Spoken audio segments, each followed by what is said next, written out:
That'd be nice. I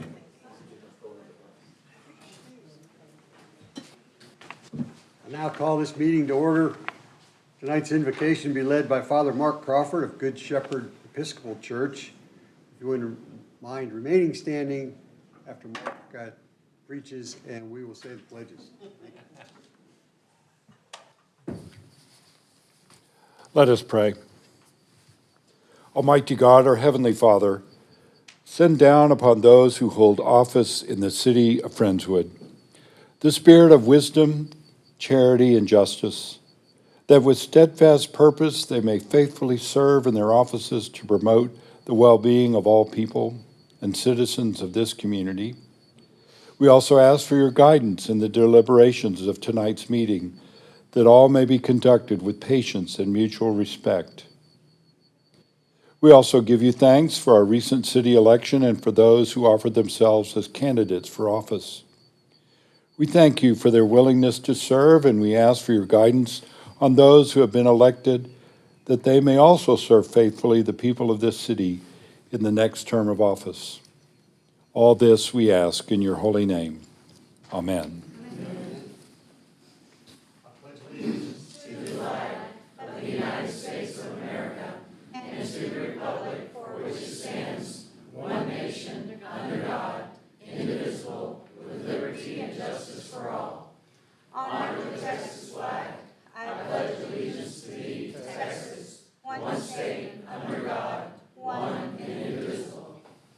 Thank you, Father Mark.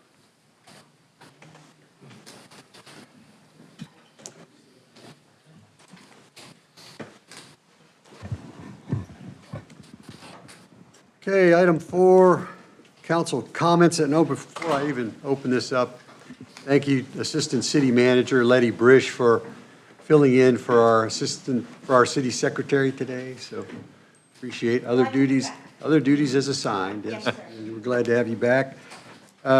Council comments and reports. We start off with John Ellisor, council member. Well, thank you. I want to begin by commending Councilmember Joe Matrenga for his service. It's been an honor and a pleasure to serve with you, Joe. And I'll tell you that after much prayer and consideration, and consistent with my commitment to being a public servant and my calling to be a public servant, I have decided and announced that I will be running for mayor in 2027 at the conclusion of Mayor Foreman's term. Thank you. Councilmember Brands. Well, am I in the right? Okay, I can hear myself now. Yeah. Well, John, I'm very pleased that you've made that decision. I know that came with lots of consideration, so I appreciate the thoughtful consideration you gave that. So thank you. Appreciate that. Joe, it's been an honor and a privilege to serve with you. You're leaving some mighty big shoes to fill, and I don't mean that just figuratively. I'm teasing. You're going to be missed. Your contribution here has been huge. It's seriously going to be a big hole, and it was a pleasure campaigning with you, so I appreciate it. Thank you so much. We didn't even talk today until tonight. I'd like to give just a couple of updates. We had a very busy week leading into this week. We had Small Business Week. It was actually right here in this room. I'm sorry, it was not. It was at Hope Village. The one on Wednesday was in this room. Aubrey Harburn was one of our presenters. Stephen Ray was in our Wednesday presentation. We had our county commissioners from Harris County, Adrian Garcia, our Galveston County commissioners, Hank Dugey and Dr. Robin Armstrong, come and speak to us on a panel also with CEO from BAHAP, Brian Freeman, and that is how we kicked things off. And then we had a workshop where we had Aubrey Harburn did our workshop. We worked her overtime this past week. We also had Brian Kinsey with Kinsey Management come and speak to us. And then in the evening, we'll wrap things up with keynote speaker Ryan Welsh with Houston Sports Authority, and he told us about all things athletic and sports related that are going on in the Houston area, but he wrapped up with FIFA that is coming to town. If you don't know that FIFA is coming to town in June, then you have been under a rock, and it is going to be busy. If you can avoid going into Houston while it's going on, that'd be great. However, I know at least 2 evenings there's an Astros baseball game. At the same time, there's a FIFA football game going on, so watch out. Then on Wednesday, we had HGAC sponsor Bringing Back Main Street, and the mayor came and kicked us off. Brett Banfield gave a nice presentation from FDFA. Dr. Rebecca Hillenberg gave us a presentation from FDEDC. Susan Azamikis, who I think is actually on a family vacation right now, talked to us about CEDC, and then Stephen Ray and Luis Briones wrapped up with all the things that are going on in downtown Friendswood with a great map, and that map apparently was the big hit, and I think somebody else created the map, right, Aubrey? So, okay, Katie did, Katie. So anyway, it was a big week. I want to thank staff because whoever decided we were going to do 2 big events in 1 week, wow, we will not do that again. But it was really fun and exciting, and both were very well received. So anyway, that's it, sir. Councilmember Hanks? So it was a very eventful week. Everything that Sally just mentioned, plus Aubrey was really doing triple time because we also had the comprehensive plan that the city is undertaking right now. And so there was a good crowd for that, lots of good input. Aubrey led that and has done a lot of work. She and Becky have done a lot of work on that, and I appreciate that, Aubrey, as well as all the events before.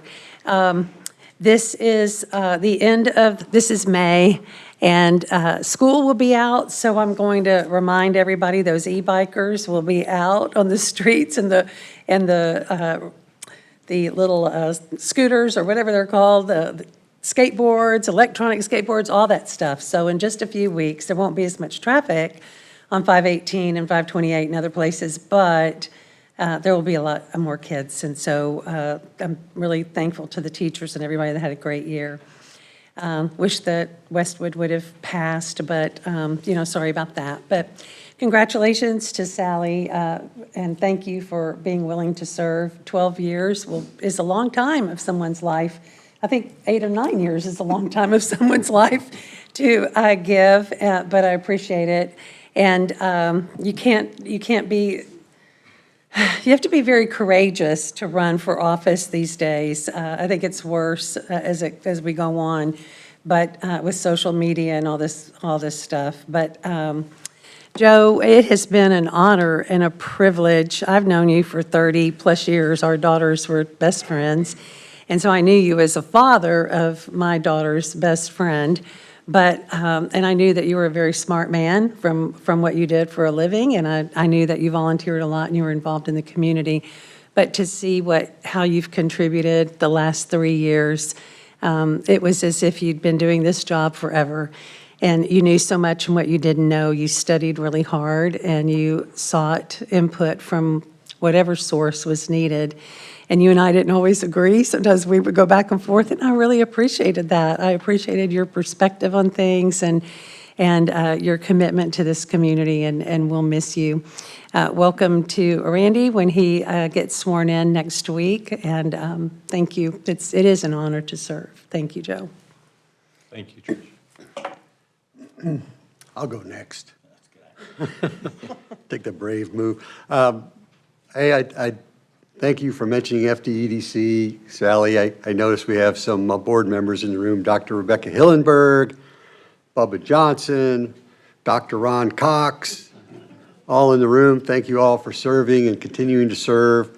Another notable person in the audience, our new library director. I don't know if Murad was going to, maybe I'm stealing your thunder, but Melissa Baker, would you stand up real quick? Everyone, please. This is our new library director.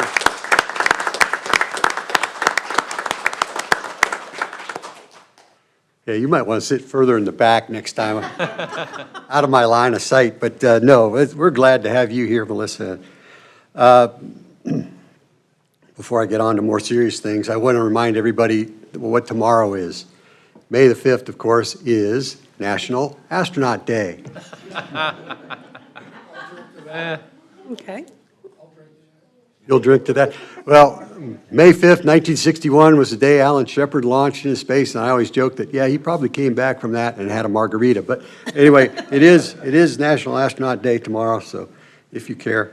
And Joe, I am seriously going to miss you.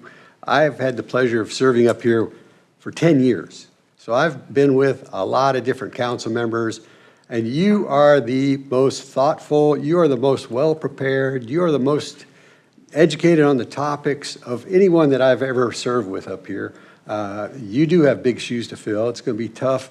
We're going to definitely miss you and all the work that you put in, and I just hope that you don't go too far and that we can, I know you have a servant's heart and you love to volunteer here in the community, so I hope that we find a place for you to continue that. And then last but not least, John, I'm heartened to hear that you're going to follow me. I mean, I know that they'll forget my name in a week. So it's good that we have somebody. I will feel like you're looking over my shoulder for the next 12 months, but I can handle that. So, yeah, anyway, all right, I'll stop. Councilmember Griffon. Well, I'm going to echo pretty much almost everything everybody else said. Joe, for the last 3 years, I don't know anybody that looked at the information and gave it so much discernment, and you really studied the issues. You always, whatever opinion it was well presented. You always gave it the right, whatever you felt was your commitment to it. You did it, and you voted it your way. You did a good job. I applaud you for going out there and putting yourself out there.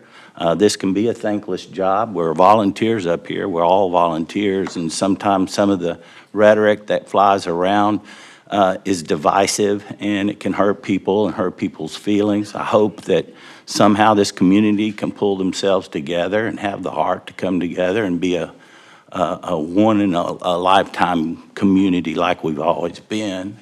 I'm excited for anyone who puts themselves out there and goes for election.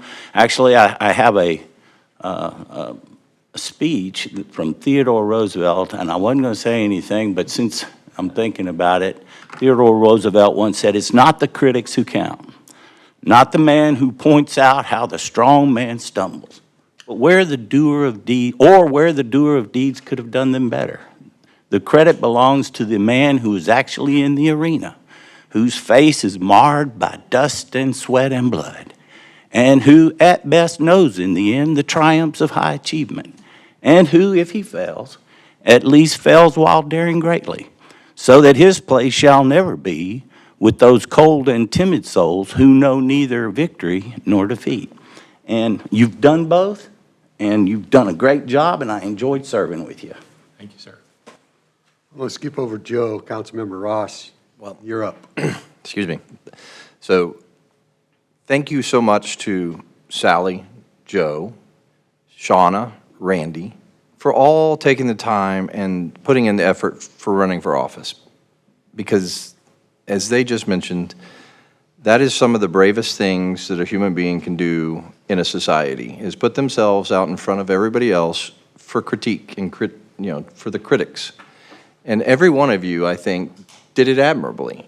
And I think every one of you, whether you won or lost, deserves the respect of your community. So I applaud y'all, each and every one of you. And congratulations to Sally for her victory, and congratulations to Randy for his victory, but also thank you to Joe.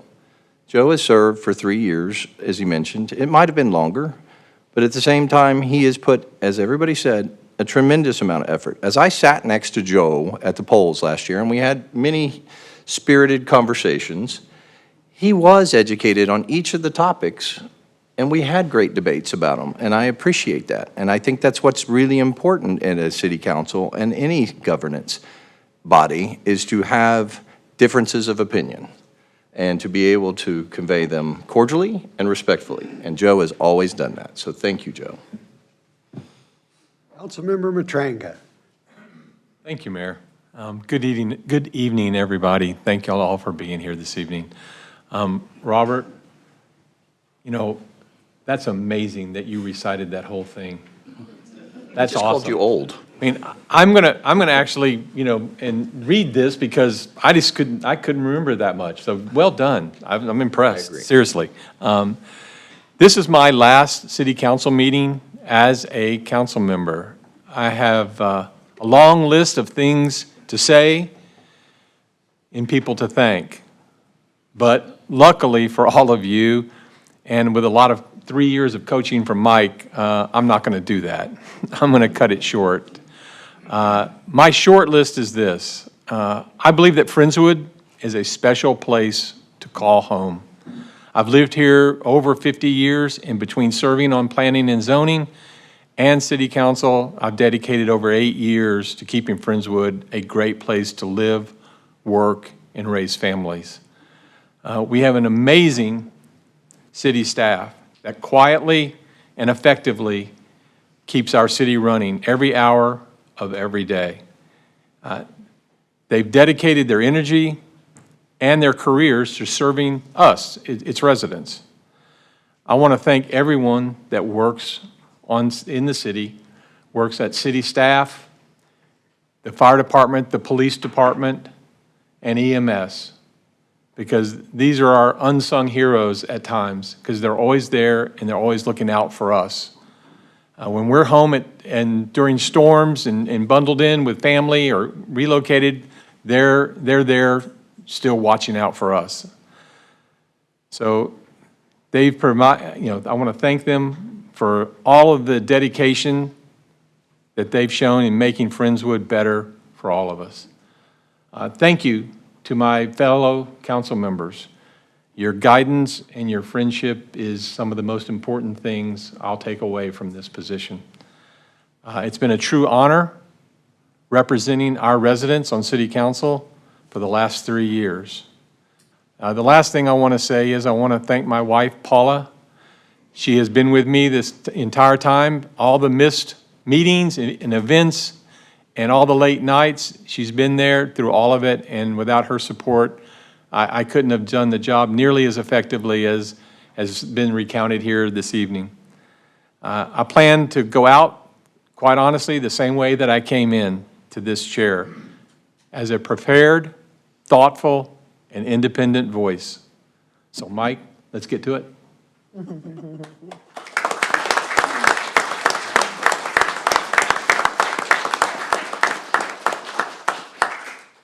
Thank you, Joe. And you mentioned our public safety folks, and it's rare that we have all three of these leaders here in the room at the same time. Police Chief Josh Rogers is back there, Fire Chief Matt Fuentes is back there, and Lisa Camp, our EMS chief, is in the audience too. So how about a round of applause for our public safety?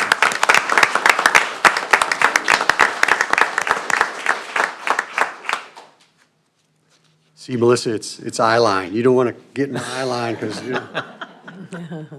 All right, item 5, public comment. To comply with the provisions of the Texas Open Meetings Act, the City Council may not deliberate any item not listed on the agenda. As such, the City Council will listen to public comment and may, 1, refer the item to City Management for further action, or 2, direct staff to place an item on a future agenda. During public comment, the public shall comply with the Council's rules of decorum. Everyone desiring to present comment should have completed the public hearing comment card in the foyer and submitted it to the City Secretary. At the podium, each participant shall give his or her name and address in order to provide a proper record. Rules allow each person 3 minutes to present information. However, I encourage everyone to be as brief and to the point as possible. Adam Hill.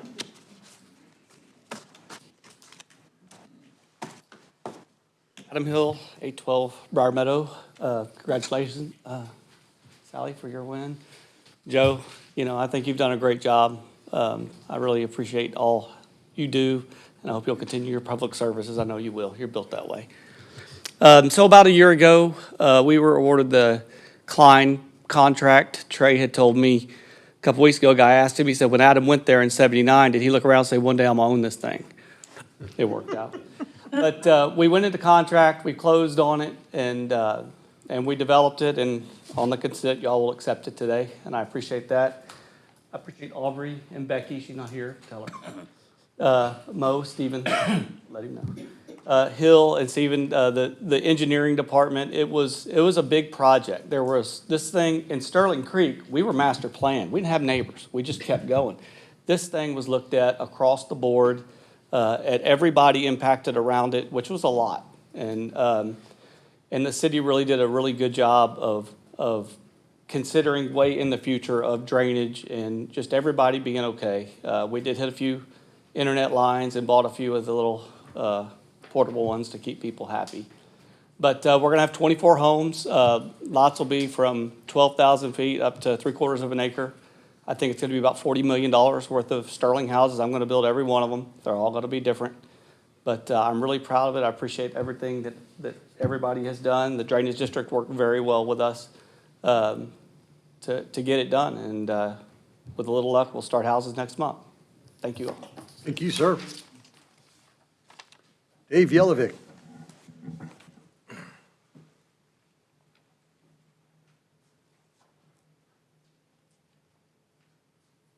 Good evening, Dave Yelovic, 5250 Whittier Oaks. Almost forgot that part. Joe, I wanted to come tonight and just look you and say thank you for your service and always for that smiling face wherever we meet. Be in the park next door, on the road, voting place. You're always there with a smile on your face, and that's something that I'll miss. So thank you. Thank you. Later on the agenda, I was going to say, hey, can we get a voting place in Harris County next time? Just a thought. But anyway, you forgot one. Public Works Department. Water main breaks, sewer breaks, power, those guys are everywhere. I swear we got 1,000 of them, but I know that's not true, but they're everywhere. So thanks to them. You're going to be talking about the Black Hawk project once again. 13 years in the making, still going. But you're going to award a contract, and woohoo, I like to see that. But there's going to be some discussion about parallel parking. I'm not sure where it's going. I read on the internet, maybe it's at the park where they practice ball over there. But a couple of things. One, we have an engineering department. The other agenda item says, hey, we're going to pay an engineer to come up with parallel parking. Why are we doing that when we got people in an engineering department that could say, hey, right here, add some parking, make it slope like this, done. I don't think we need to spend thousands of dollars to an engineering group to do that to an approved set of plans already. The other thing about that, on the agenda itself, I read the agendas when the city folks send them to us, appreciate that, but they're kind of in code and they're kind of vague. Have you ever noticed that? They're really vague. You're going to be amending the budget again. And it's never really telling us public what you're doing. It's just, hey, we're up to amendment number 7 of the budget. Doesn't tell us anything. There's no link to go see what it's about. But we come to these meetings wondering what it's about. I was wondering if on the agendas with today's technology, could we add links to these things that you're going to talk about so it's not just code? Like, I don't know if it's a space thing on the agenda. Does it have to be limited to 2 lines? Because that's kind of what it seems like. So if you can give us more transparency, give us some ideas, I'd appreciate it. But Sally, congratulations, and look forward to what's ahead. Thank you all. Thanks, Dave. Brett Banfield. Good evening, Mayor, council members. Brett Banfield, 909 Wood Quick Crest Drive. Real quick, Joe, I'm going to miss you seeing up there. I really am. Tough loss. Thank you. As Sally Branson mentioned, I had the privilege to present to the Houston Galveston Area Council representing FTFA, Friends of Downtown Association, and to share about our organization and what has occurred in the last 10 years in downtown Friendswood. It has been phenomenal. The economic turnaround has been great. In 2015, we had 17 acres of vacant land or undeveloped land in downtown Friendswood. That was earning your city's bank account $21,000 a year. That was it. In the last 10 years, and bear in mind we had Harvey and the pandemic in this 10 years, 25 new commercial buildings have been built, 7 have been remodeled, 4 in the planning stage, and 1 just restarted. The growth is real, folks. It really is. With all these new buildings, what has it done to our tax base? It has increased it by $122 million in 10 years. That's 160% growth, 16% per year. Phenomenal growth. We started out in 2015 with a tax base of $76 million in downtown Friendswood. Today, we're at $198 million. This year, we will pass $200 million. 5 years from now, we will be north of $300 million. Another 5, we'll be approaching a $500 million tax base in downtown Friendswood. Friendswood's finally coming into its own. It's seen its potential to become a great economic engine for the city and to take immense pressure off our homeowners' taxes by creating a great economic base. With all this growth of the buildings, what has occurred? 18 new food establishments and restaurants, over 20 new retail shops. And I'm proud to say, I'm most proud to say, is that these are Friendswood people opening these businesses here. Most of them are all Friendswoodians. That's great to see. Of all the last 8 years, all the certificate of occupancies issued, 40% in downtown Friendswood. Again, that's another great benchmark showing the vibrancy is real, the activity is real, downtown is really coming into its own. I saw on the agenda tonight, y'all going to be talking about approving FDIC's request to do to remove the power line, or the low-hanging Comcast lines. I highly recommend you vote for that, because appearances really make a difference.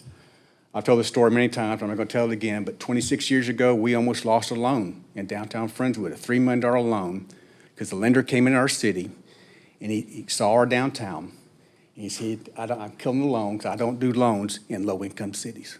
That was his impression of all of Friendswood by seeing downtown Friendswood in the shape it was in. So appearances really do have economic impact. So I encourage you to vote for that. Thank you very much. Joe, I'm going to miss you. Thank you. Robin Hall.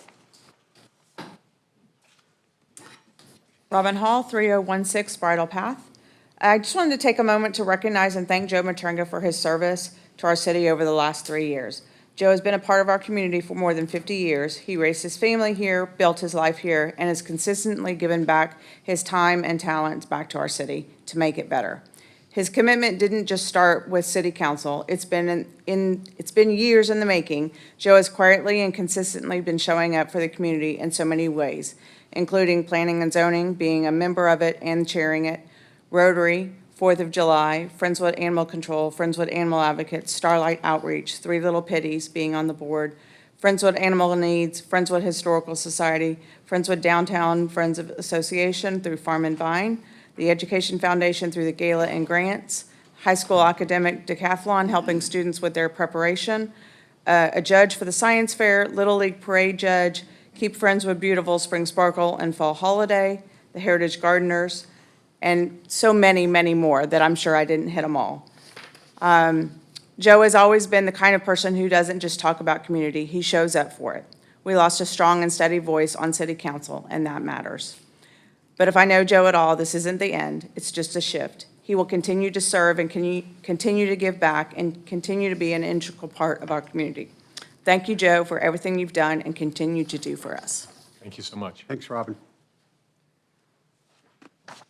Ron Cox.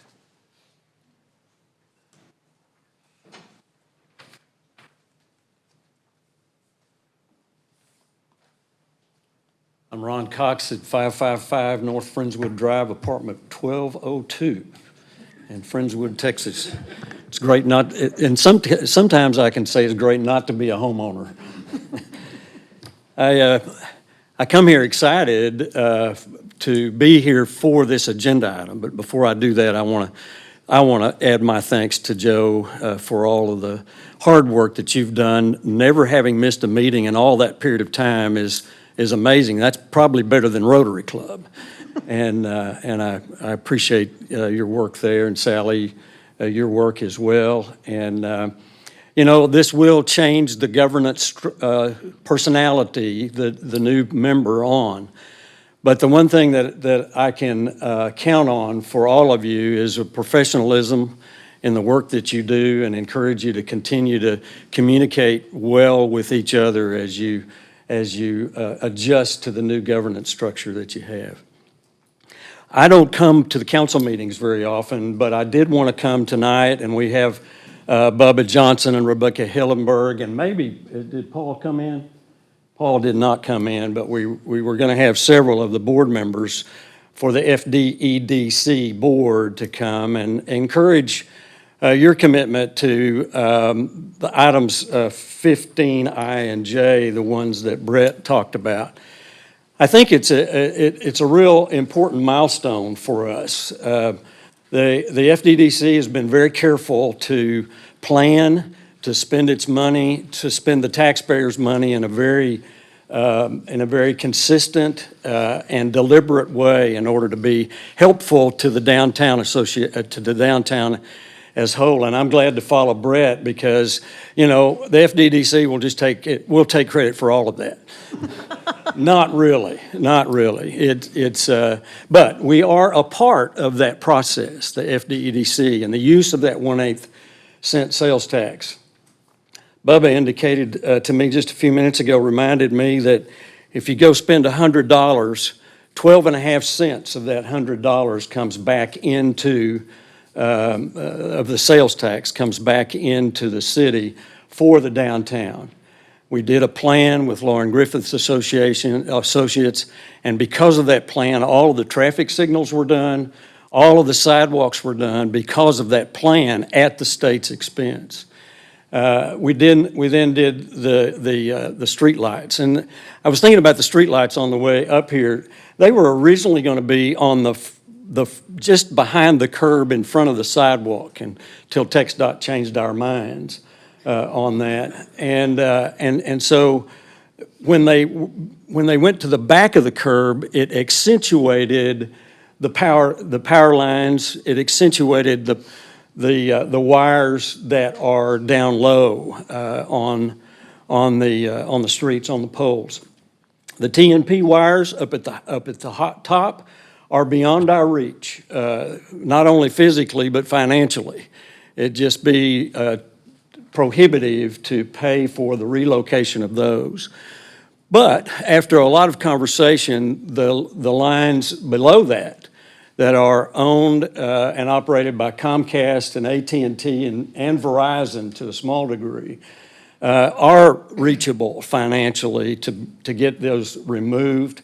There were lots of options talked about how to do it, why to do it, but they obviously are in the way. They're in the line of sight. They're in the way of the lights themselves, and our board felt like that it was appropriate and consistent with our plan that we did almost 10 years ago to recommend to you all to use the finances to spend that money. This includes both Comcast and AT&T, and you'll have one more, we hope, fairly soon for Verizon.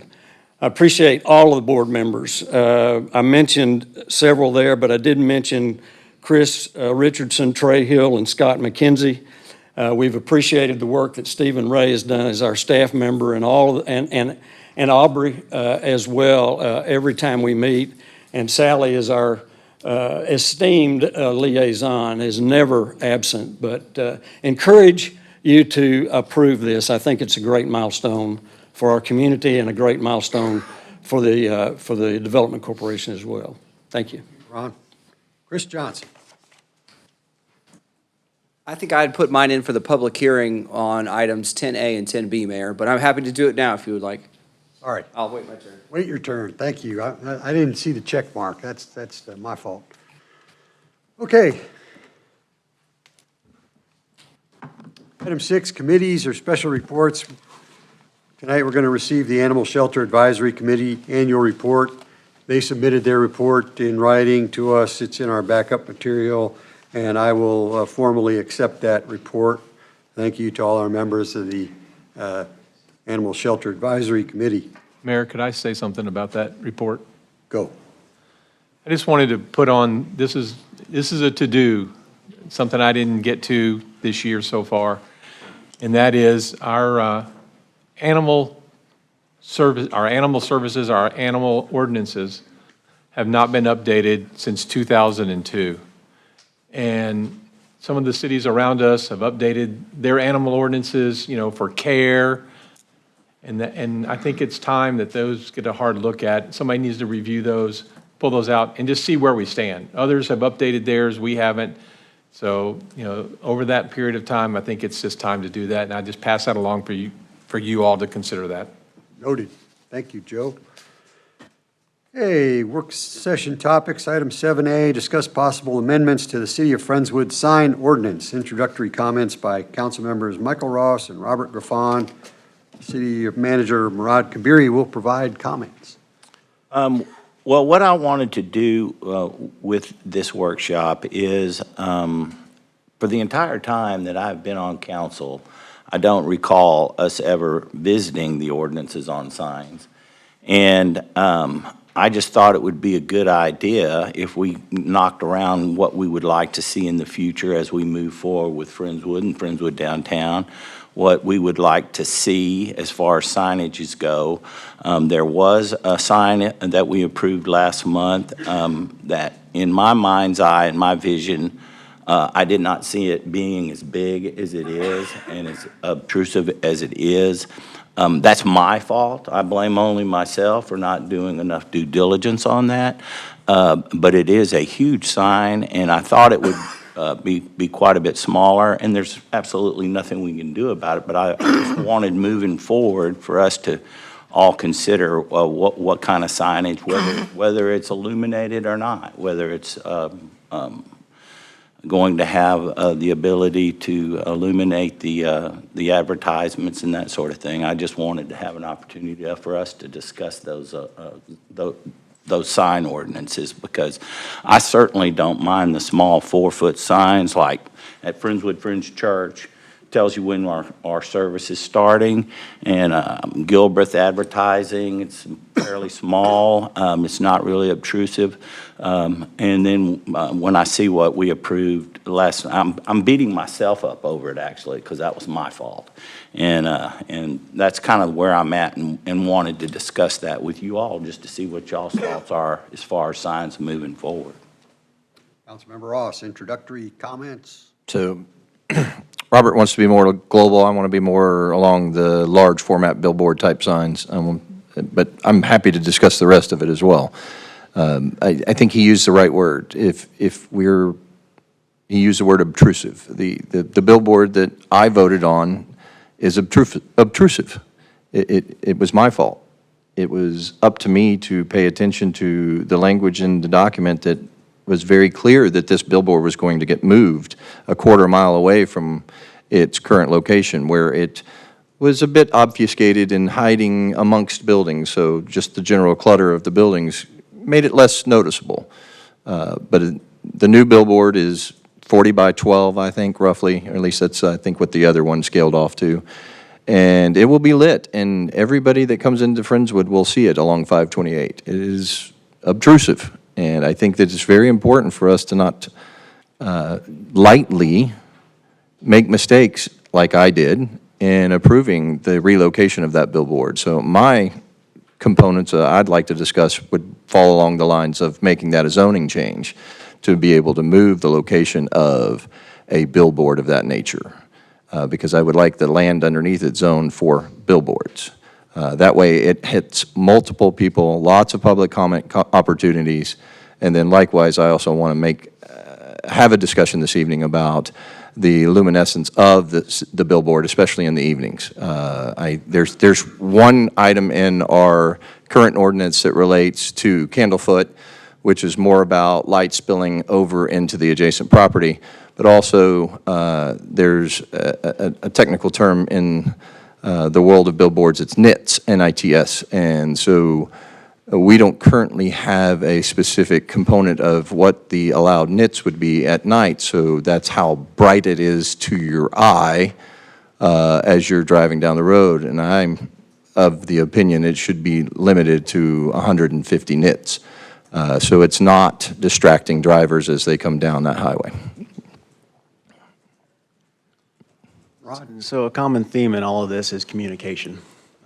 I chuckle internally a little bit. We had a resident come up this evening and say it would be helpful if we're more intentional in how we communicate to the public so that they know what's on the agenda.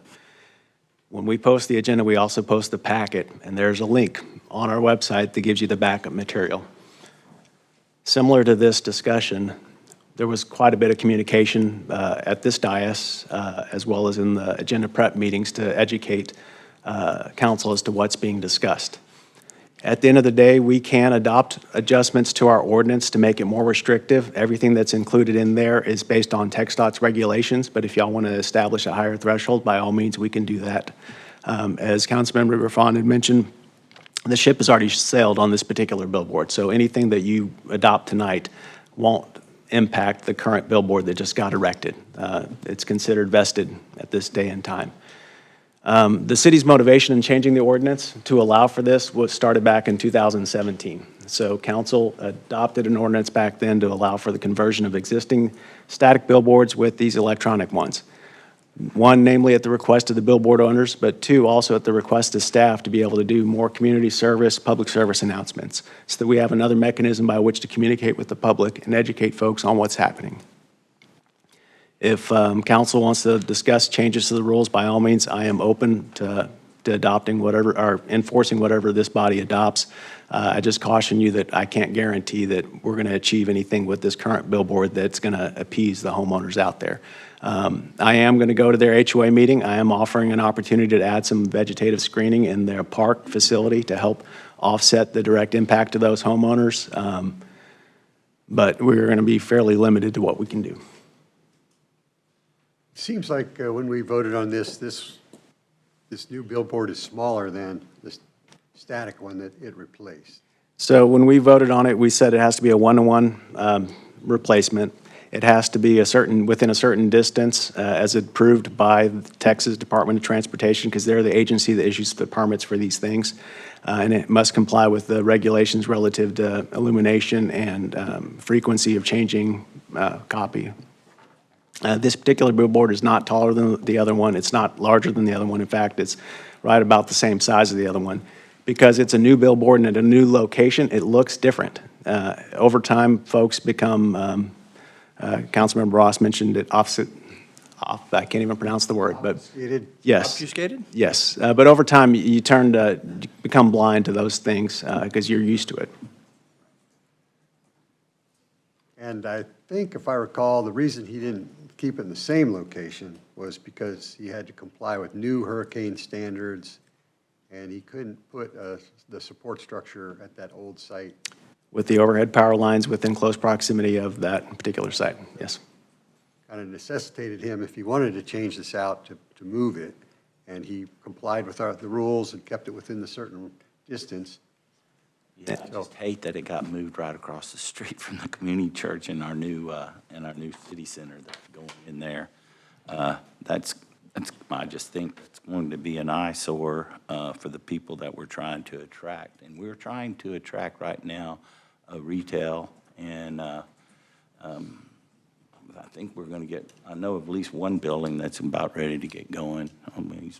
But that sign is right in front of City Center and Community Church. And I wish that I had known that that's where that was going. That's my fault. Sally? I think I may be one of two council members that was on council at the time that this came up. I was a brand-new council member. And one of the things that really spoke to me was that we could actually use that for emergency notification. Yeah. We have a limited number of billboards here in Friendswood, like maybe one or two. And that was really a big selling point for me, going back to your communication issue, is that this would be an opportunity for when we have an emergency situation, that is one way we can use to communicate to our public. So that was really the deciding vote for me. We will, sorry. And if we could make billboards in Friendswood illegal, we would. We can't. These ones that we have, they're grandfathered, we're stuck with them. And this, in my mind, is an improvement. Now, the location notwithstanding, I understand that, like Murad said, it's in a new location. New people are going to have to get used to it. But I think if we put vegetative screening in that park, like Murad suggests, I think that will obfuscate the billboard a little bit more and make it a little more acceptable. But don't walk out of here thinking, oh man, Friendswood's pro-billboard. We are not. We want to, I wish they'd never allowed billboards here, but we are stuck with the ones that we have. Is there any appetite for reducing the size, or can we reduce the size under Texas? So if you want to change the ordinance we already have a requirement that you're grandfathered with existing billboards, and you allow for the replacement of existing billboards with a one-to-one match and a size limitation based upon the existing billboards. If you want to further restrict the ordinance that says the new billboard can only be half the size of the old one, you can do that, but it will not apply to this current electronic. I don't want to get too distracted with the current one, other than I think there is an ability to control the amount of nighttime nits that it has based on state statutes. So I would still like to look at that in the future as we're discussing this. Sure. But I don't want to get lost, that I don't want this to happen again. regardless of the engineering, the challenges that this particular sign company had to overcome, if we need to reduce the signs, we need to make them smaller so they can fit in the same location, I don't think it's wise of us to allow them to basically move a quarter mile away from their current location and become, more visible right on him. Again, the owner of the sign, I'm sure he's ecstatic about where it's located, but I think the citizens of Friendswood are going to stare at that every night when they drive home and go, why is this here? And it's my fault, or at least one of 6 votes. So, Communication is key, and I will do my part to make sure that everyone's fully educated and understands what it is y'all vote on. But despite all the avenues we use, there will always be somebody that doesn't fully, and I'm not speaking just of council, but somebody in the community that doesn't get the message or doesn't understand where to find information, and that we're going to do our best to broaden that ability. And this sign was a good example of that, to broaden our communications abilities. yeah, and that's why I want the belt and suspender of making a zoning change for its location, having the footprint of that sign where it exists as a zoning change, that it's zoned for billboards, period. So, I've had my say. Go. Thank you. I just want to be clear that this was all, I mean, and you guys have beat yourselves up pretty hard, but the answer is, this was all discussed in our meeting when we talked about this.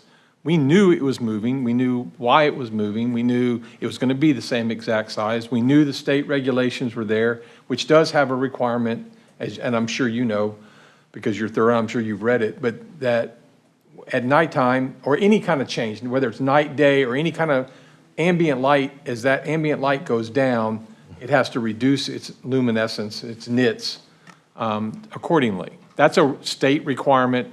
These are governed by TxDOT as one of the agencies, and we knew, and I thought we discussed some of that, but the overriding fact was, we saw this as an opportunity, as has been said, and I'm not saying anything that hasn't already been said, that we use this as an opportunity to be able to communicate emergencies and emergency information out on that side of town, which we don't have that ability now to do that on an electric reader board. So, yeah, I mean, it is big. I drove by it and I looked up and said, yeah, that's big, but it's the same, again, same exact size. We talked about that. We have no new billboards in Friendswood. What we amended was saying, okay, if you want to relocate one, we're going to allow that. But there are no, for clarity, they're not going to be 5, there's not going to be 6, there's 4, and that's it. Other than we did amend the ordinance, and if I said this wrong, please correct me, but we did allow, under certain precise conditions, that somebody could move it. But after, I agree, when it went up there, I went out there as well and went, yeah, okay. But that was all explained to us at the time. So that's my thoughts. Yeah, we approved it unanimously, and I think, have you heard enough? And so we're going to have a retreat, as we do every summer. If council wants to have further discussion on this, we'd be happy to bring it forth. And at the end of the day, whatever this body adopts, staff will gladly implement. I have no qualm one way or the other about that. Thank you. Okay, moving on to item 7B, receive and discuss the engineering department's quarterly drainage update. Marwa? Oh, it's not Marwa, it's Hill. It's our Director of Engineering, Hill Arias. A little bit of a audible there. Yeah. Good evening, Mayor and Council. This is your quarterly drainage update. I'll walk through your our major projects, where they stand today, and what's coming next. So the first project I'll cover is Switcomb. It's adjacent to the city center development and is focused on terracing along Clear Creek. This is one of the projects where we've secured $10 million in funding from the state. We've completed H&H analysis for 3 alternatives that we've looked at, and the draft preliminary engineering report went in earlier this month to the flood control district, and we've been looking at that. We did identify one cultural site at this location. So there's going to be some design adjustments that are going to have to be made. We're working through that. But it looks like we can work through that right now. Wetland impacts are going to be minimal, and we think that we can get that handled through wetland credits. So next thing that we'll be looking at on this project, we'll be looking at doing a public engagement meeting here pretty soon. And once we have some details for you, we'll be sharing that with you guys. Bill? Yes. Can you, thank you. Can you tell us what the current calculations are on the water surface elevation level up and downstream for the various different H&H models on this? You know, where are we at? What effect is this having for our community? You know, I have seen the water surface elevation. There's several merit or several items that you look at whenever you're looking at a project like this. Several metrics. So you're not just looking at the water surface elevation when you're doing a project like this. You're looking at the number of structures that are taken out of the floodplain. You're also looking at the reduction of inundated area as well. I'm going to be discussing that a little bit further in one of our slides right down a little later on also. I'll have to get back to you on what exactly that is. We have a number right now. It's not a published number because that is going to be changing based on the cultural site. There's some adjusting that has to happen. But once we have that public engagement meeting, then that's going to be a little bit more official number for us to be able to share that. So once the preliminary engineering report is complete, then those data points will be established. That PER has to be approved by our agency as well as the Harris County Flood Control District. With all these projects, though, they act cumulatively. It's not a standalone project. So for instance, in order to do this terracing that Hill highlights there, the detention ponds at the city center had to be built first in order to get the credits necessary to get the conveyance improvements. Yes, and my main curiosity, let's say, is I know we've got a lot of upstream detention systems. There's been a lot of talk lately about conveyance and how we're building credits through the detention systems for the conveyance, and I want to see how the conveyance works, because I do know if you don't convey to the next choke point, you know, or have the ability to remove the next choke point, all the conveyance in the world just creates another detention system. So that's why I'm really interested in the details on this. So speaking globally, anecdotally, we had during Hurricane Harvey 2,700 homes flood in the city of Friendswood. That represented 18% of our housing stock. Of those homes that were built in Friendswood that flooded, 95% of those homes that flooded in Harvey were built before we had any tangible detention criteria. They were built before 1995. The 5% that flooded post-95 fared relatively well, all things considered. If you look back at Tropical Storm Allison comparative to Hurricane Harvey, we saw nearly a 90% reduction in flooded homes in Analia and 90% reduction in flooded homes in Sun Meadow. Why is that a critical data point? The Galveston County Consolidated Drainage District built 2 regional detention systems just upstream of both those those facilities or those subdivisions. And the city of Friendswood undertook 2 massive drainage projects in both those neighborhoods. Those choke points were reduced and allowed the water to move on. But the culmination of those facilities removed water off the system, off of the creek, off Cowards Creek and off Chigger Creek, to allow for the water within those neighborhoods to get out faster.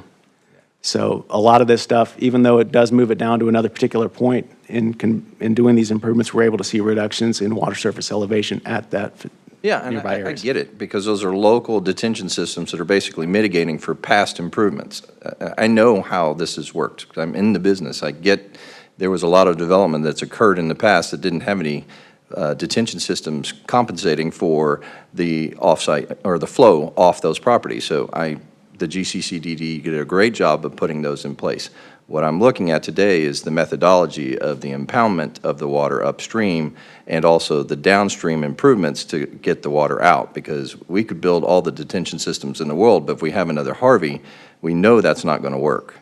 I'm not saying we have to design the world around Harvey, but at the same time, we've got to figure out the conveyance component of this.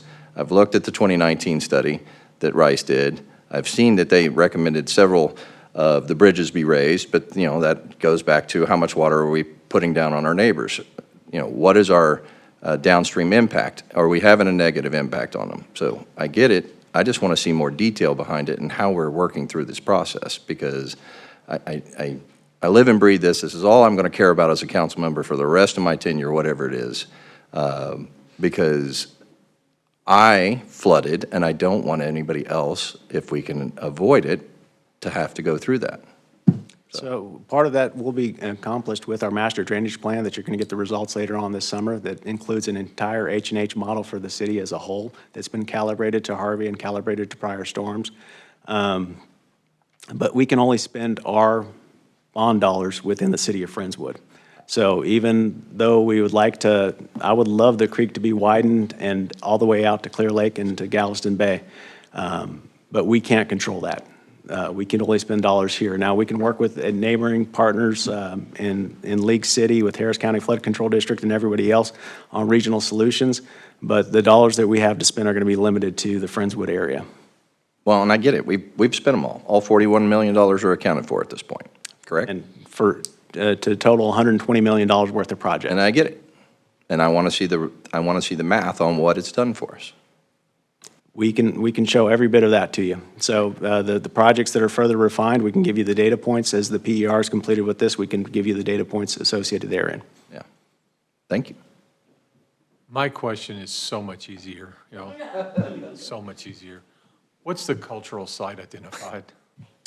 So a cultural site will be anything of significance. In this case, it was identified as a Indian mound, a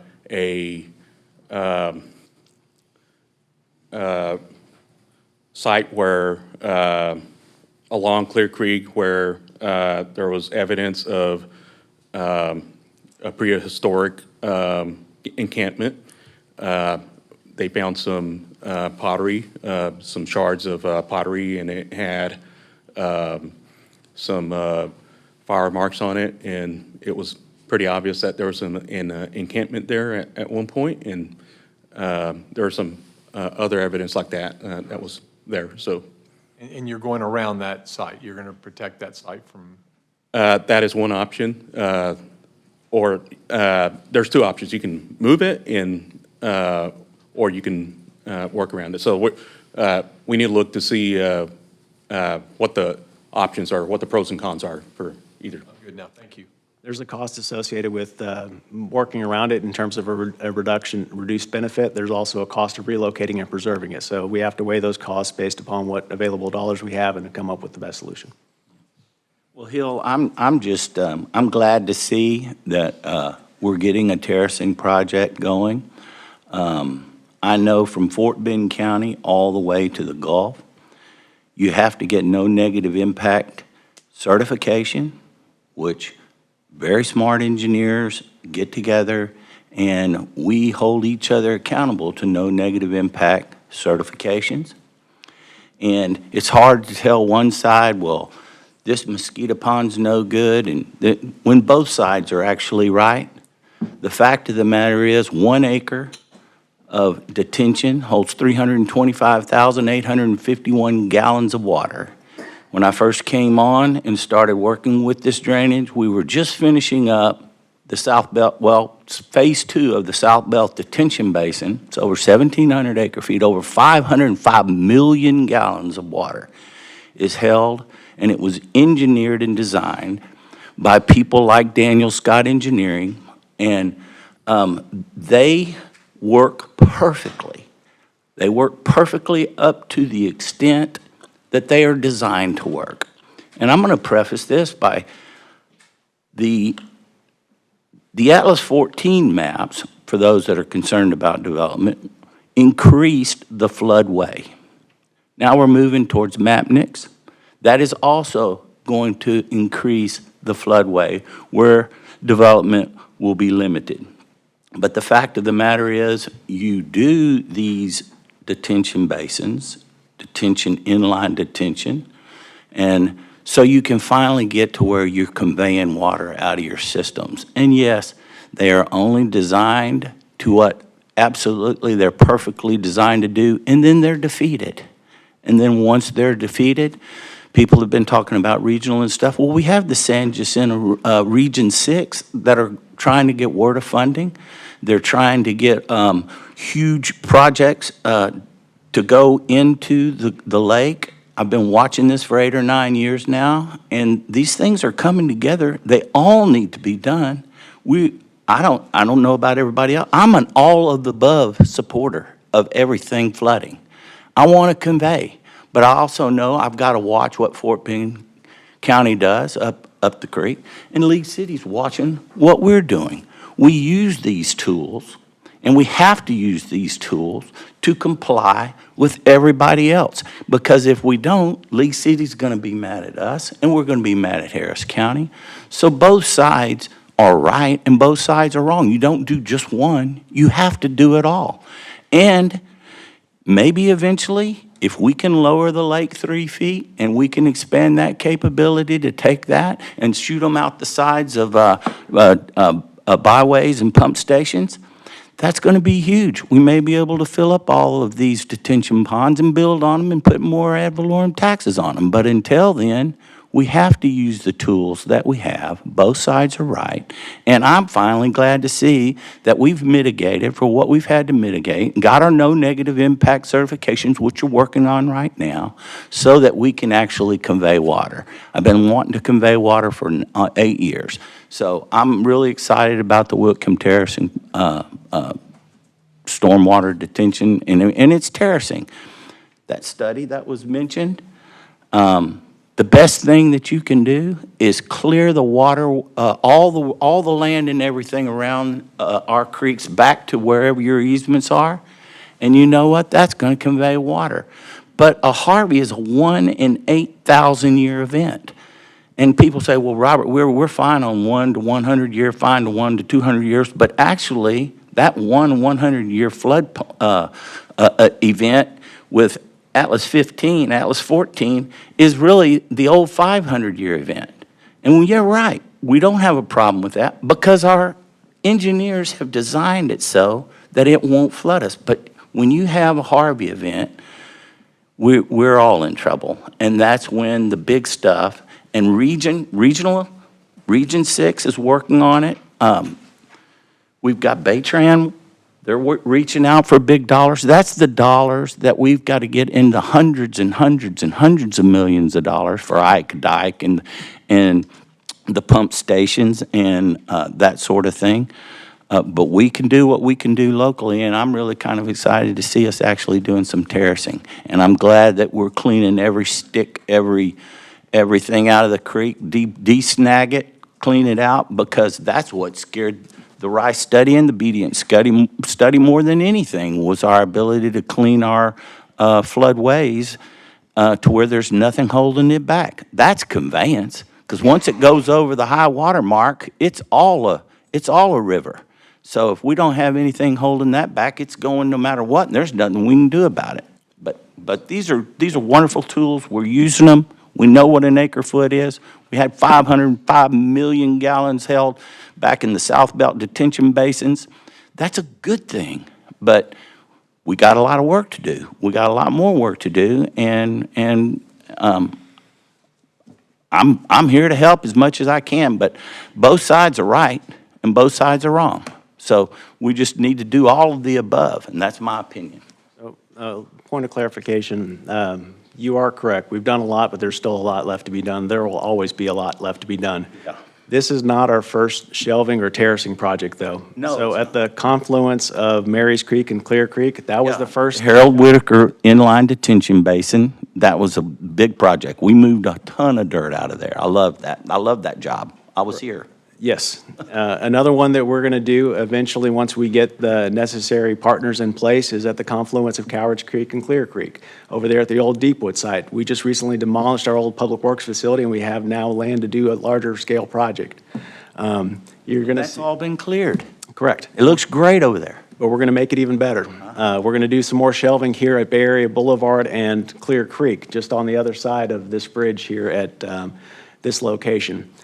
We can't do all of it at one time. Unfortunately, the Rice study that y'all reference was flawed. It is not implementable. It didn't accurately take into account tailwater impacts and appropriately model everything so that we can go get permits from the Corps of Engineers and go get partners and tackle those projects. That's why you're seeing a lot of these smaller projects, is because it requires quite a bit more engineering and H&H analysis in order to accomplish it. And that's why we've got Freeze and Nichols study, and that's why we're hiring Freeze and Nichols to do some more studying. We're going to get it all studied up, and then we're going to implement. If we could have done a study for $35,000 and it be implemented, I would have been tickled pink. Yeah. Unfortunately, that's not how it works. I know.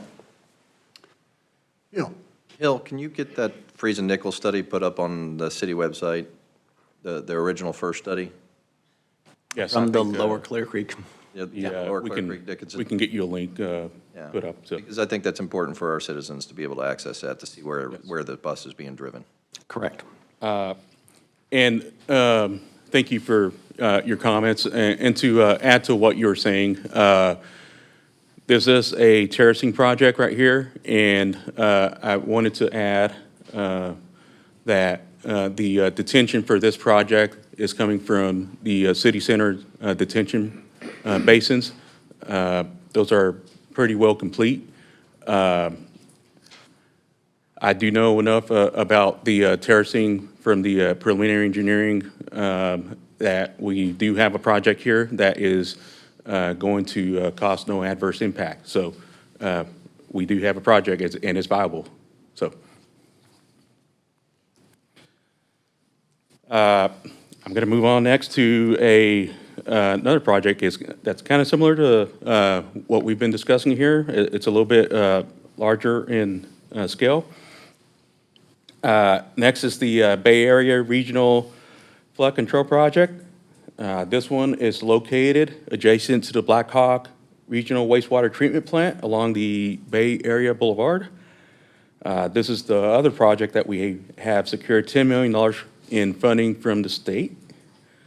This project will be adding to the existing interlocal agreement that we have in place with our partners for our regional drainage efforts.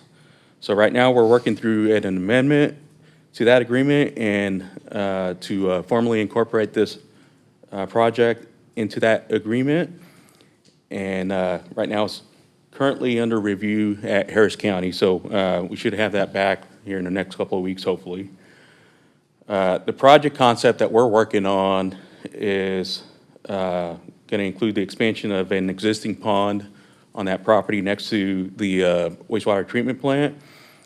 Some offline detention through that pond right there, some terracing along Clear Creek, and hopefully the consolidation of 3 HOA ponds that are across the street into a single facility across the street there on Bay Area Boulevard. So this is another key piece of a larger regional effort that we're building over time here. Now, that's even a bigger project. Yes. Do we have any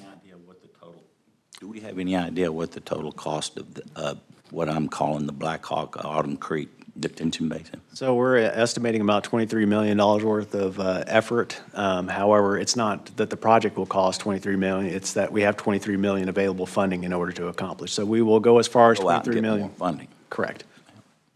And each of these projects and everything we pursue can have multiple phases. We can add on the the South Belt detention basin that you referred to earlier was done over 3 phases. So if we don't have the funding to do all of it at once, we can definitely work on long-term solutions to do it in multiple phases. I agree. So next is the master drainage plan. This is going to be our roadmap to how we prioritize drainage improvements citywide moving forward. We're getting close to the finish line here. Right now, we're working through the alternatives and comparing them across the city. We're looking at things like how many structures are taken out of flooding, how much roadway flooding we reduce, and how much overall inundation we can shrink. At the same time, we're running a benefit cost analysis to back that up. From there, we're going to narrow it down to 15 projects, and we're going to start to put together a plan on how we can implement those projects. So we're real close to finishing that, and we're going to be planning on bringing that to you to present that to you at the June council meeting.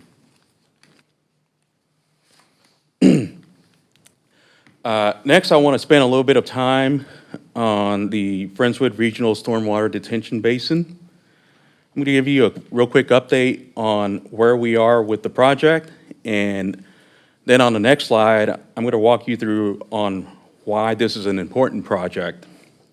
This project is located along Clear Creek at Dixie Farm Road. We're currently at about 90% design, and those plans are under review right now. We're targeting to have final plans by the end of May, and depending on how those comments come back, we should be finishing that up here pretty soon.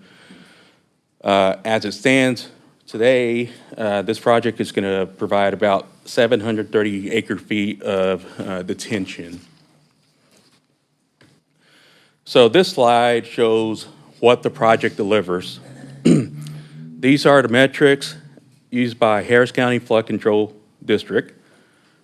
Structures benefited, flood extent reduction, roadway impacts, and overall performance. The key here is you cannot rely on a single metric to evaluate a project like this. Each one tells a part of the story, and looking at one of them by itself can lead you to the wrong conclusion. That's why these metrics are considered together. They reflect different aspects of how the project performs during a storm event, and it's the combination of these results that really matter. What you're seeing here is how the project performs across the 10-year, 50-year, and 100-year storm events. And across all of these, you're getting consistent reductions in flooded structures, reductions in inundation, and improved roadway conditions. And it's that consistency that matters. It shows that this project is not only delivering a narrow benefit in one area, it's improving how the Clear Creek watershed performs overall across multiple conditions. When you look at it through this lens, the value becomes pretty clear. You're reducing flood risk in a measurable and consistent way across the Clear Creek watershed. To clarify, the 1%, go back a slide, Hill.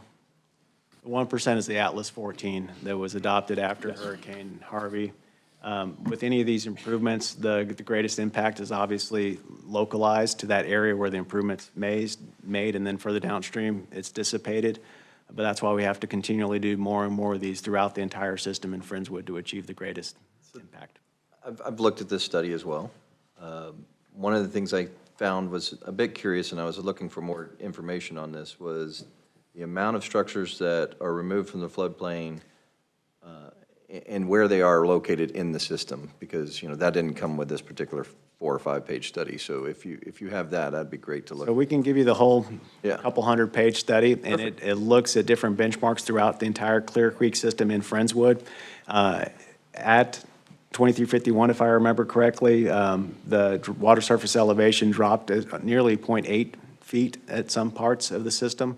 The structures are namely in the Forest of Friendswood area, and in that particular stretch that are most benefited by these. Yeah, I mean, the way the report was presented, it looks like 1/10 of a foot captured 30 some odd houses, and I'm like, what are the odds 1/10 of a foot alleviated that, so I wanted to see the reality of where the water surface elevation was relative to those houses, what their elevations of the houses were, stuff like that. I'm assuming that's captured. So the floodplain itself is just, we're not talking Harvey, we're talking. No, I get it. It's this atlas. The floodplain itself determines houses that if you're in zone X, zone AE, zone floodway, et cetera. Yeah, and I was looking at, is it their lot, is it the structure itself, is it the finished floor, or what are we looking at? I'm assuming finished floor. Finished Yeah, floor structure itself. Yeah. That these numbers are based off of. But yes, we'll send council the entire report, and you're welcome to peruse it. Because it's important. I mean, we get questions from the constituency about this. They ask me a lot because they seem to think I know something about it. So it's important that I have all the data, not just some of it. I appreciate that. I can assure you our engineering department is very welcoming, as I am as well. If folks have questions, you're welcome to refer them to us. We'll gladly visit with them and go over the information, but we will email you all the H&H study. Yeah, they ask me for the data. I'm willing to sit down and walk through it with them. It's my job.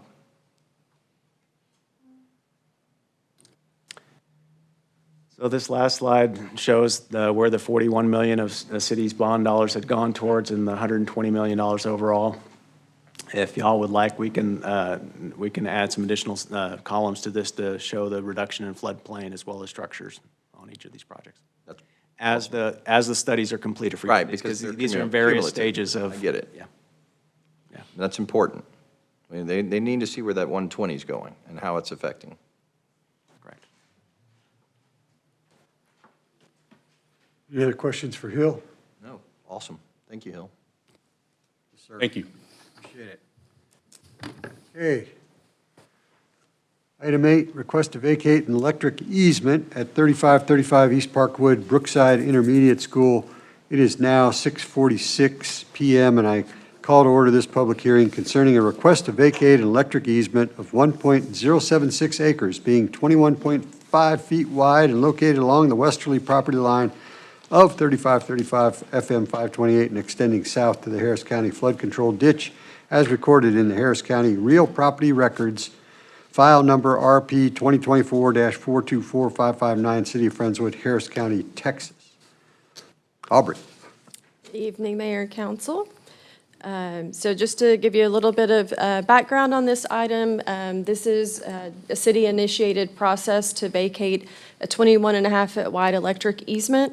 Clear Creek ISD did dedicate this easement to the city in agreement with Madison Development to provide overhead power for City Center. The CenterPoint is not willing to accept the easement as is. So we're going through the formal process to vacate it since it was a publicly dedicated, or an easement dedicated to the public. Required notices were sent out and published. The Planning and Zoning Commission held their public hearing on Thursday, April 9th, and are forwarding a positive recommendation. And then the developer agreement to release the easement is item B on the agenda as well. The new easement will be acquired either through plating or a separate instrument in the exact same place.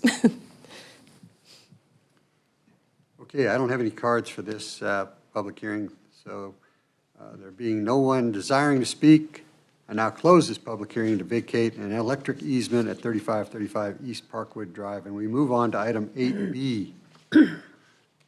8B, consider authorizing a consent to release an abandonment of an electric easement with the Clear Creek Independent School District and a consent to release an abandonment of an electric easement with the Madison Development Company Corporation, LLC. Aubrey, any more input on that? No, sir. Ready for a motion? Any questions? Any council members have any questions on this one? I am ready for a motion. I make a motion to approve. Second. Motion is second. All in favor? 7-0.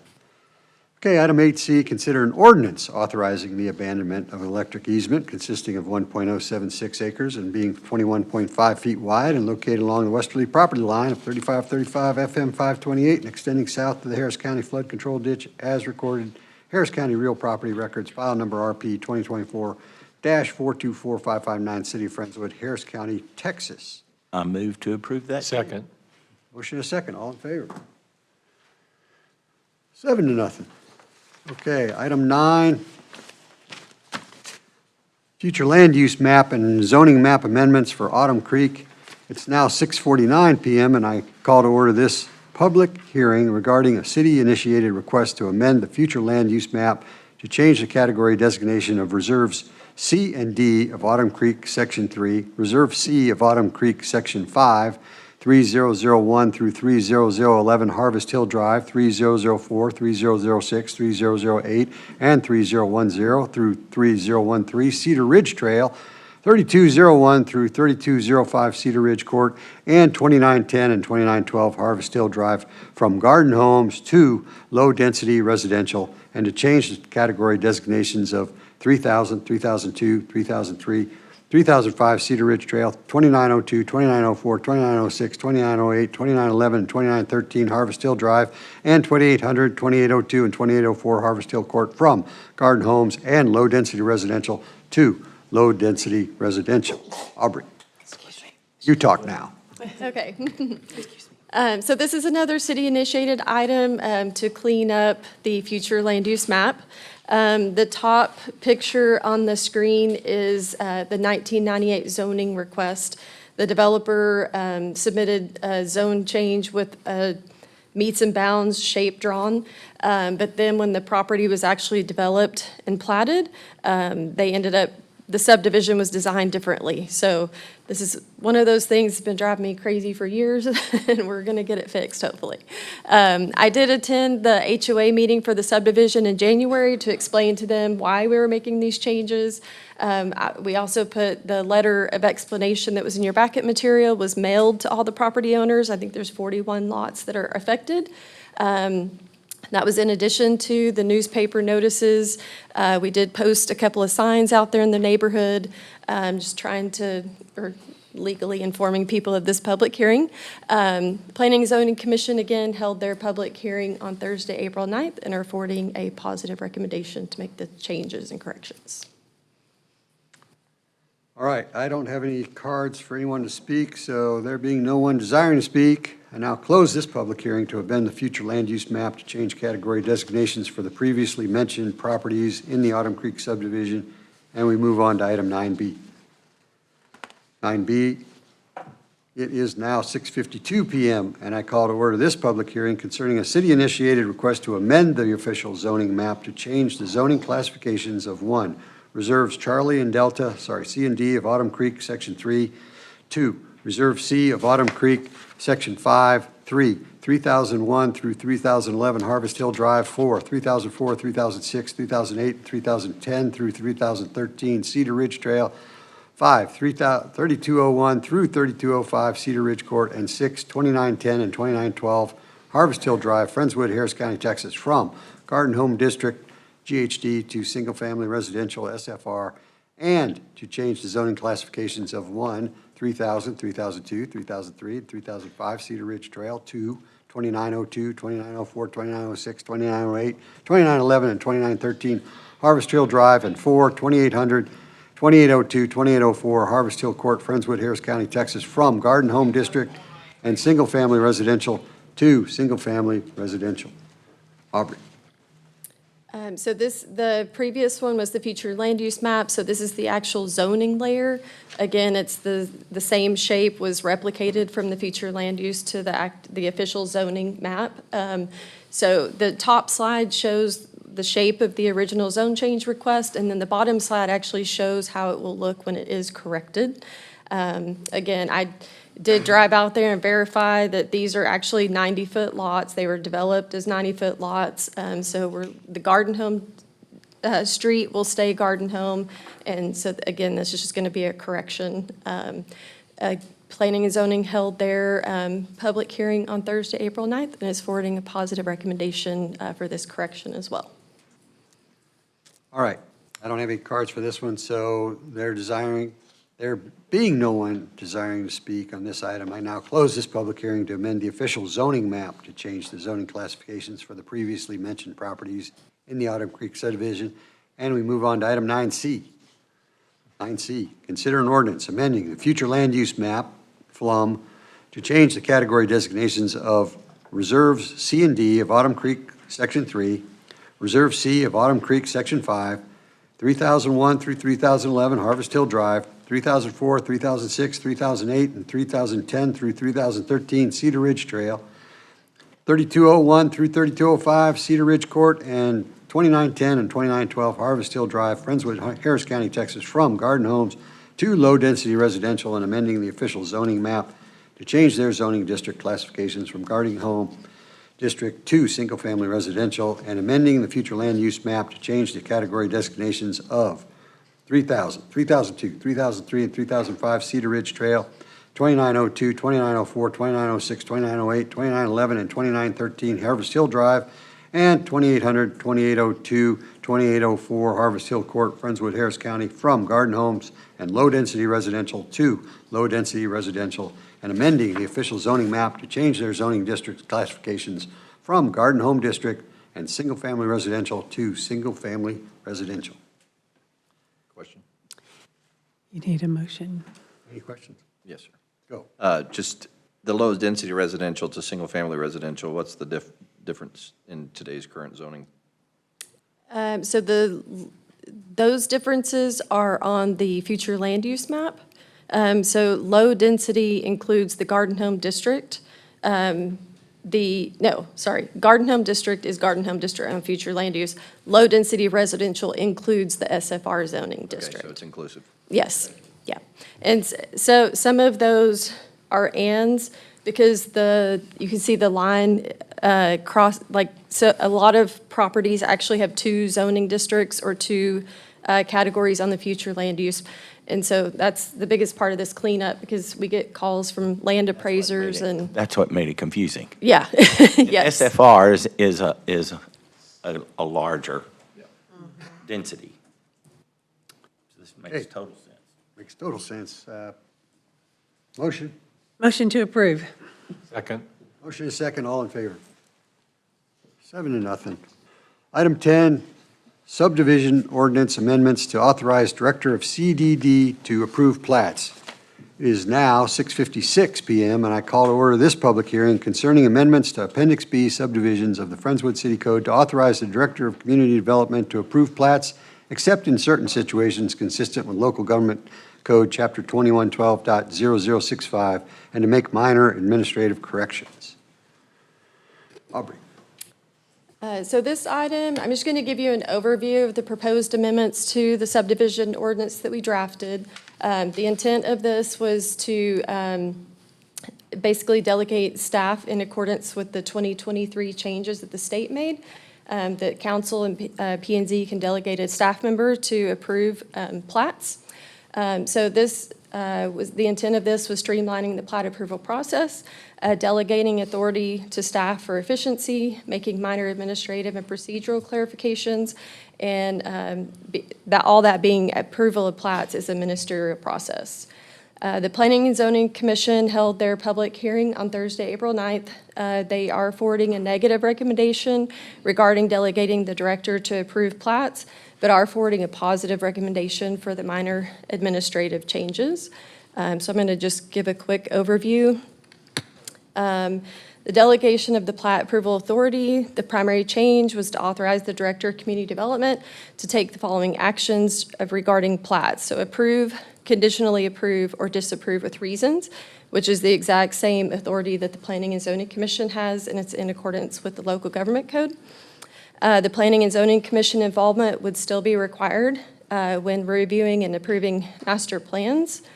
If the director at any time chose to refer a plat to the commission for consideration, if an appeal was filed after disapproval by the director, requests for extensions if the commission approved the original plat, and to hear and decide appeals from KFB regarding parkland improvements. So the impact of these changes would reduce delays by allowing routine plats to be approved administratively, and plats must be approved if they meet local and state law. So this just gives clear approval and timelines and process. It's compliant with the 30-day decision deadline that's required by state law, and also allows applicants to request a 30-day extension per state law. This improves predictability and transparency for applicants and also ensures compliance with state requirements. The formal appeal process, so with the director approving plats, there would be an appeal process established that sets clear requirements for filing the appeal and also the timeline for the commission to consider that appeal, which would be within 30 days. So with these changes, there's no changes to design standards. The subdivision design requirements remain unchanged, so streets, utilities, lot design, infrastructure requirements. And part of the designation of the director to approve plats, I use my team of people. It's not just going to be me. Pre-development meetings, the planning department routes all of our plans to all the departments for input. So again, it's not just the director, it's a team effort.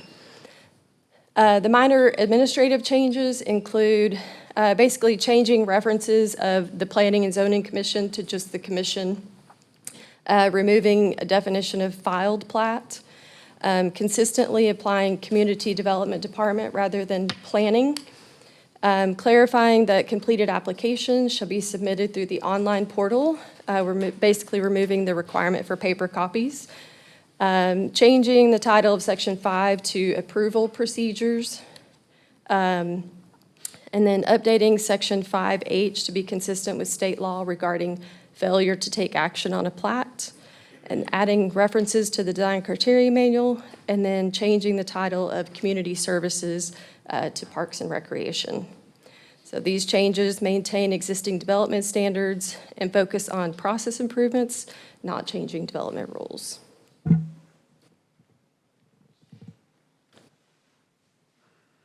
Sorry, I'm getting carried away with the clicker here. Let me go back. Letty, I might need your help. You go back to that public hearing for the subdivision ordinance. Want to give me a number? Right.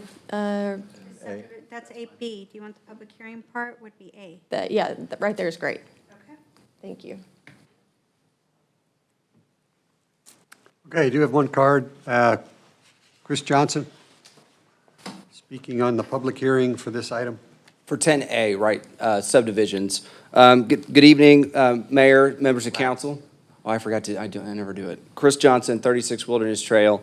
I want to speak in opposition to granting replat approval solely to one person within the city staff. And again, I want to start by saying I really appreciate the city staff. I've interacted with them both as a homeowner and as an attorney representing clients, and I can tell you they're very responsive. They do a good job. But I don't agree with the idea of taking something that is a public process and making it a private process. Not that it is private, but it's not readily viewable by the public. I heard Mr. Kabiri talk about getting the message to the people. This is the antithesis of getting the message to the people. Two parts to this, though. I think there is room for change with how the city operates that does accomplish some streamlining of this process. So for instance, in League City, they have what's called a minor administrative replat. There are situations, and God bless Aubrey, and God bless you, Mayor, for reading all those numbers on your prior hearing. But these are the types of things that happen during city development as we have minor issues. Perfect example is you go to get a building permit and you find out that your property had been subdivided by meets and bounds, and the city's going to require you to have a lot and block designation to give you a permit. That's something I do agree a city staff person should say, this is very minor. We don't want to have a formal replat process for a person to get an otherwise very simple building permit, right? So there are places that it makes sense. It does not make sense to me, and I think to the majority of the public, to say we're going to take a replat process which is going to come out in front of the public. You're going to see it, especially since we spent the first half of this meeting talking about very complex land planning issues in this town.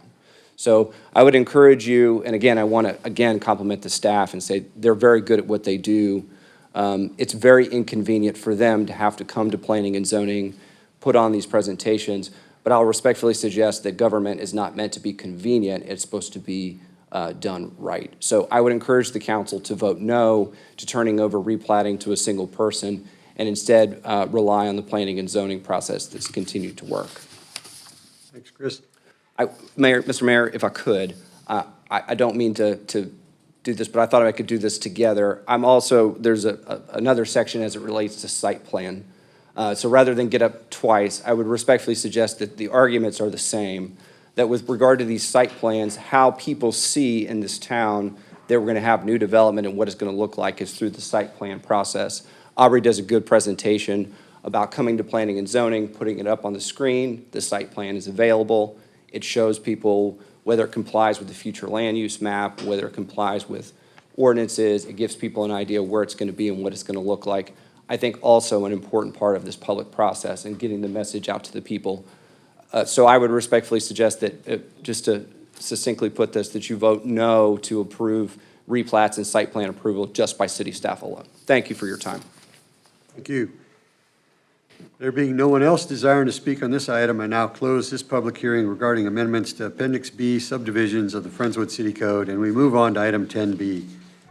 Consider an ordinance concerning amendments to Appendix B subdivisions of the Friendswood City Code to authorize the Director of Community Development to approve plats except in certain situations consistent with Local Government Code Chapter 212-.0065 and to make minor administrative corrections. Rod, do you have anything else you want to say or add? Well, from a staff standpoint, I completely agree with Mr. Johnson's comment about communication and transparency. I don't think the approval authority and communications are mutually exclusive. I think you can have both. So my biggest difficulty is placing the Planning and Zoning Commission and this body at times between a rock and a hard place. The applications you receive aren't a popularity contest. If it complies with the rules and regulations that this body adopts, that the Planning and Zoning Commission adopts, we are obligated by state law to approve it. We can't deny it just because folks in the audience don't agree with the application. So if it's simply a matter of transparency and presenting information to the public, let's figure out a solution to where we can tell people these projects are coming down the pike and this is what it's going to look like and this is what impact we anticipate in the area. From an efficiency standpoint, when someone goes to pull a new utility account so they can have water and sewer service to their house, the utility billing doesn't have to stop what they're doing and contact me to see if it's okay to issue that permit. They have the autonomy and the authority to issue that connection. Same with the police chief. If one of his officers pulls over a vehicle for speeding, they don't have to contact me to see if it's okay to issue a citation. They simply just move forward and administer the law as they're directed. So I completely agree. Yes, we need to figure out ways to communicate to the public so that they know what's coming in. But Planning and Zoning Commission, City Council doesn't have the liberty to deny an application if it complies with our rules. So why would we make them have to wait another 30, 60, 90 days, whatever the case may be, in order to achieve that? But again, whatever this body adopts, I will gladly implement. Questions, comments? I do. So, so I've been the liaison for several years with P&Z, or the backup, and most of the time, there's been really no discussion about plats because they either meet the criteria or they don't, and they have no, they have to approve them if they meet the criteria in the law. But most of the comments have been on the site plans. They want to give input about trees or screening or traffic, or that's just been what I have observed. And yes, there are criteria and ordinances and all too, but a lot of times the applicant will take a lot of the discussion back from P&Z and accommodate some of those discussions. I've seen it numerous times. One of the things I found interesting is that you said this process, what you're recommending, will have an appeal from the director, and then the appeals would go to P&Z. But as it stands right now, there is no appeal. So whatever P&Z does, it's basically final with those plats or the site plans. If they want to come back and change the site plans, they go back to P&Z and ask. But, and I know that Karen sometimes and you have told them it complies with, you have to do it. Fortunately, we've had extremely great P and Z members. So we've never had a rogue P and Z where they don't like an applicant or they don't like this project, so they vote it down, and then there is no recourse except to go to court, right? Isn't that right?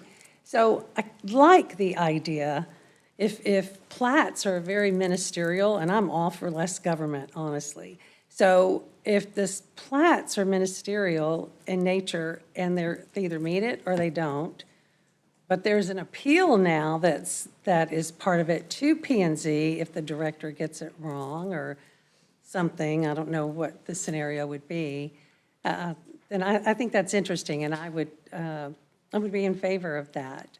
And then on the site plans, let the P and Z continue to have input to the site plans, even though, again, it has to meet our codes. But from what I've seen, they've had a lot of input, and sometimes the codes have changed. The ordinances have changed because of some of that discussion and what they've seen. I have a few additional thoughts to that. Quite honestly, after being on planning and zoning for 5 years and chair for 4 years of that, I really believe in if it's not broken, don't fix it.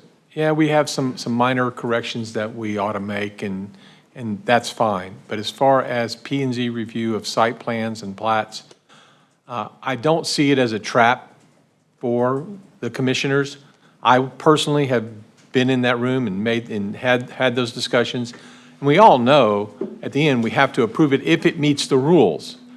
But the commissioners know that, and they explain that to the people in the audience, but it does give, as Mr. Johnson said, an opportunity for the audience to at least hear about it. It is visibility. Yes, it has to be approved, but it's not being done administratively upstairs. It's being done for residents to ask questions. Even if they can't change the answer, then there can be further communication. So I don't see it as a trap. I understand what you're saying, and it makes sense what you're saying, and I've been in that situation, but they all know that. They all know what the rules are and know they have to prove it. And they usually explain that to everybody, that it meets the rules, it has to be approved. I understand the less government point of view of this one, but in my perspective, we're now bringing residents into the mix. We're giving residents, when I call residents, the people on the Planning and Zoning Commission, that's kind of their job, is to represent our residents on a commission like that. So I think that's the right thing to do, is to continue to let them see these things, both of these. And the one point that wasn't mentioned, and I do believe in is true, is that by seeing the everyday plats and site plans, that's going to train them of what to look for when there's an exception comes around. There probably not likely be very many exceptions that they're going to see.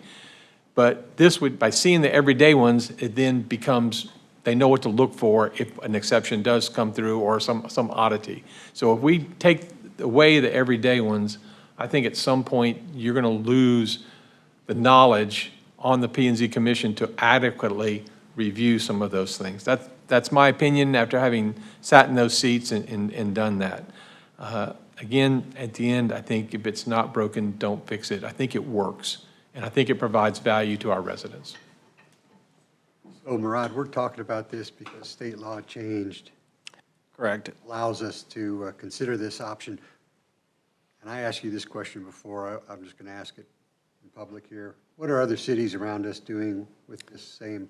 So talking about both this item and the next one, with respect to plats, every city around us has the Planning and Zoning Commission as the approval authority. With respect to site plans, no city has the Planning and Zoning Commission as the approval authority. It's simply done at staff level. So it's a dichotomy.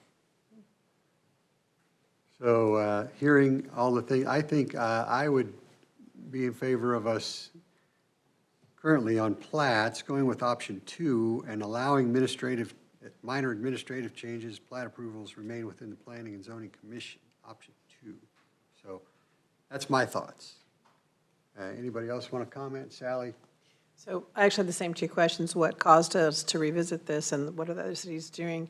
I'm also for less government. Way back in the dark ages when I was still working at NASA Johnson Space Center, I wanted to find out, because I was a newbie in the CFO's office, why did it take so long to get a purchase request through the system? And so I decided I would walk it through. And I found out that there were a number of stops along the way that, yeah, they may have had a chance to review it, but there really wasn't anything that they were doing that would add value. We were looking for, are you adding value? And by streamlining that, we cut off at least 2 weeks. I know sometimes, because we only meet once a month, P&Z sometimes, well, they should meet twice a month, but sometimes only once a month. So I could see how our process, by adding this in, could slow things down. So I would be in favor of reducing the amount of, for example, we're talking about the plat, and go with the plat approval being happening at the administrative level. And you commented on the site plans. I would be in favor of that as well. If the concern is communication and public awareness, by all means, let's find a way to communicate better what's going on. This body receives a monthly email from us that tells you what every single building permit that's been issued that prior month, every certificate of occupancy, every code enforcement engagement. We can start publicizing that similar to the police activity report. So you can see if, I teased Councilmember Ross this morning, if he didn't mow his grass, you can see that next month. And I'm teasing, I'm sure he mowed his grass. But if it's a matter of transparency and visibility, let's figure out different ways so that we can provide that information, whether it's put on our website. But again, if this body wants to leave it at the Planning and Zoning Commission, that's perfectly okay as well. Let's definitely do that, the communications. Let's communicate this better, and I'm kind of, here I'm hearing a couple of people, option one. I'm struggling with emotion here because it's either or here. For me to move option one forward and to take P&Z out of the equation, I would want an appeal process, but I would want that appeal process, as I've mentioned before, to come to two city council members who are supposed to be the bosses of our staff. And if CDD approves a plat and then the developer or even a resident or even a residential developer has a problem with the plat that was approved and they want to go somewhere, not to appeal it to P&Z, but to a city council member and say, look, this doesn't work on the ground. This plat is beautiful, it works great engineering-wise, and this piece of paper looks great, but when you take that piece of paper out to the ground, it doesn't work on the ground. And that developer or that resident or that residential developer will then have to rely on then going back to P&Z on appeal, but I would prefer to have the appeal process just approach appeal to two council members that agree that this looks like it could be a simple change, and talk to city staff, couple of city council members, say, let's just make this quick approval and get this changed. The developer agrees with it. Staff goes, okay, I see that. Let's do that. I can move option one. But other than not having an appeal process to city council, then I would go with option two. And I would say let's keep it with planning and zoning and make all the minor administrative changes. Would your appeal process be to council or to P&Z? On option one, I would want that to be to council. And then two members of council can put it on the agenda, just like that was put on the agenda this evening. And the dais can then talk and say, you know what, guys, we all agree. I can move that. So I think the clarification needs to be made that city council, you still have to view the subdivision ordinance and you can't waive requirements like just to approve a plat. You still have to uphold the subdivision ordinance just like the Planning and Zoning Commission does. So 212 provides that if you have a planning and zoning commission, that the plats go and that any disagreement with that goes to district court. So there's no review to the city council. I'm just trying to go have an avenue before district court and they have to sue. Aaron, it might be a good idea. We use terms that we don't use in everyday language like ministerial. Can you help us understand the difference between ministerial and discretionary? So So ministerial is, for instance, if you have a rule that says you have to do X, we just have to apply and do X. If it's discretionary, there's some discretion, you can consider other factors, and that would be more discretionary. But ministerial, you just have to follow the process. So you'd have to follow the law, follow your ordinance to a T. And so that's what. And so neither P and Z nor the city council has discretionary authority if they meet the guidelines of the state. It is ministerial. Thank you. Could I ask just one follow-up question? Have we ever had a plat or site plan go to some district court? Have we ever had that happen? Not that I know of. Okay. It gets resolved. But we've had situations, to bring up a sore subject in Industry Park on site plans, and I'm getting a little ahead of myself, where the Planning and Zoning Commission was told the application of landscaping as proposed complies with the current code. And P&Z was not happy with the developers and how they approved the location of trees on that particular application, and it was a 3-3 vote. We had only 6 members of P&Z present, and the developer was denied their ability to get site plan approval, even though it complied with our ordinance. Thankfully, that developer did not sue us, but they had every right to. We've had prior applications where site plans were delayed by several months that I had to come and advocate on behalf of the developer for a site plan approval for things that were obviously concerns, but they still were compliant with our rules. Now, those were isolated incidents. They're not, I'm not telling you it's happening 90% of the time. It's not even happening 50% of the time, but it does happen from time to time, and it's pretty isolated. It also happens from time to time that the P&Z commissioners find errors on plats and site plans. So it happens both sides. And on this 3-3, where you're saying luckily we didn't get sued, wasn't that the reason they denied it, if I remember this correctly, was because the developer had already agreed previously, before any changes were made, that required more trees. I mean, it was a little more gray than you're suggesting. Correct. They had agreed to providing additional trees, but they weren't obligated to, based on the current codes, they weren't obligated to fulfill that promise, even though they had promised it. And the only other thing that I would say to that is we've had instances where I clearly felt that the paragraph read and gave our Aubrey and Becky the authority to make some decisions, and they didn't make those decisions. They stuck, and I felt like the paragraph said you could have made that decision without going to P&Z.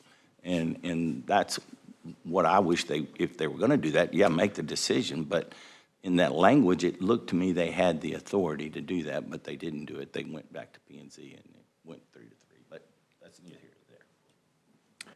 You know, we were talking about transparency, but I have seen people too that have not been in agreement with a plat that was being requested in the audience, and probably didn't understand that P&Z didn't have a choice but to approve the plat and left upset. So I think, you know, that transparency thing is really about understanding. Sometimes it's not always about having access to the information, but understanding what it says. So.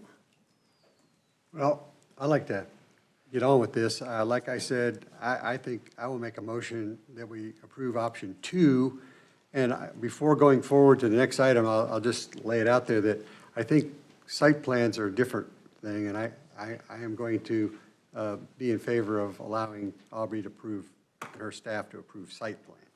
But plats, let's keep at the P&Z level is what I'm proposing. So with that, I'll say. Mayor, may I? Yes, sir. I haven't had a chance to speak on this. Haven't had your hand up. Go ahead. You're up. Okay. So I heard what Trish said, and I think I agree with a lot of what she said as far as, you know, the components of it, the lack of the ability to, I guess, have some further process, just like Robert said, to be it seen if there was a rogue P&Z. I've actually seen those, so I've been involved in that. So I think that's an important component of some kind of outlet. You know, as far as the plats are concerned, it's done. It's an administrative process, for the most part, ministerial. If they comply, they comply. But at the same time, it's very important for the citizens to be able to see what's going on and what's being approved. They may not like what it is and want to talk to your council members and your P&Z staff, members and say, look, this isn't something I want to see going forward, even though it's in your current ordinances. So I think it's very important to continue to be able to see that. And I think Joe was spot on with most of his comments. I think he's dead on this. And I don't know how you take what we've got in front of us and dice it up in a motion. So I would like to hear your motion that you want to dice up, but at the same time, it's pretty complicated, and we may need to think about it some more, the way it's laid out, so. Well, and thanks for calling me out on that. I think a few council members have just been speaking without me calling on them, and I appreciate you following our rules and having me call on you. So good comments. No, sir, you're fine. So here's my motion. My motion is in regarding plats that we allow CDD to only do minor administrative changes and keep plat approvals with Planning and Zoning Commission. Can I ask a question about what the minor, specifics, the minors? So it's in the backup material. Okay. That has changes marked. You have option 1 is one ordinance that is a whole-scale change to allow staff to approve plats, plus some other administrative changes that Aubrey highlighted on the screen before you. If you go with option 2, you're only approving those minor administrative changes. You're not changing the plating approval authority. Correct. Okay, I was clear on that, and I did have one question on this, is what's the rationale behind changing Planning and Zoning Commission to just the commission? Just brevity? Yes. Okay, thank you. Okay. I second the motion. Motion is second. All in favor? So it passed unanimously for option 2? Option 2 passed unanimously for got it. plats. Just want to make sure. Thank you. All right. Now, moving forward, item 11, zoning ordinance amendments to authorize the director of CDD to approve site plans. It's now 7:26, and I call to order this public hearing concerning amendments to Appendix C zoning of the Friendswood City Code to authorize the director of community development to approve site plans, except in certain situations to consolidate site plan approval requirements and to make minor administrative corrections. The one card that we had was Mr. Johnson. He made his comments. Would you mind if I added one brief comment? It'd only take 15 seconds, Mayor. No problem. Go ahead.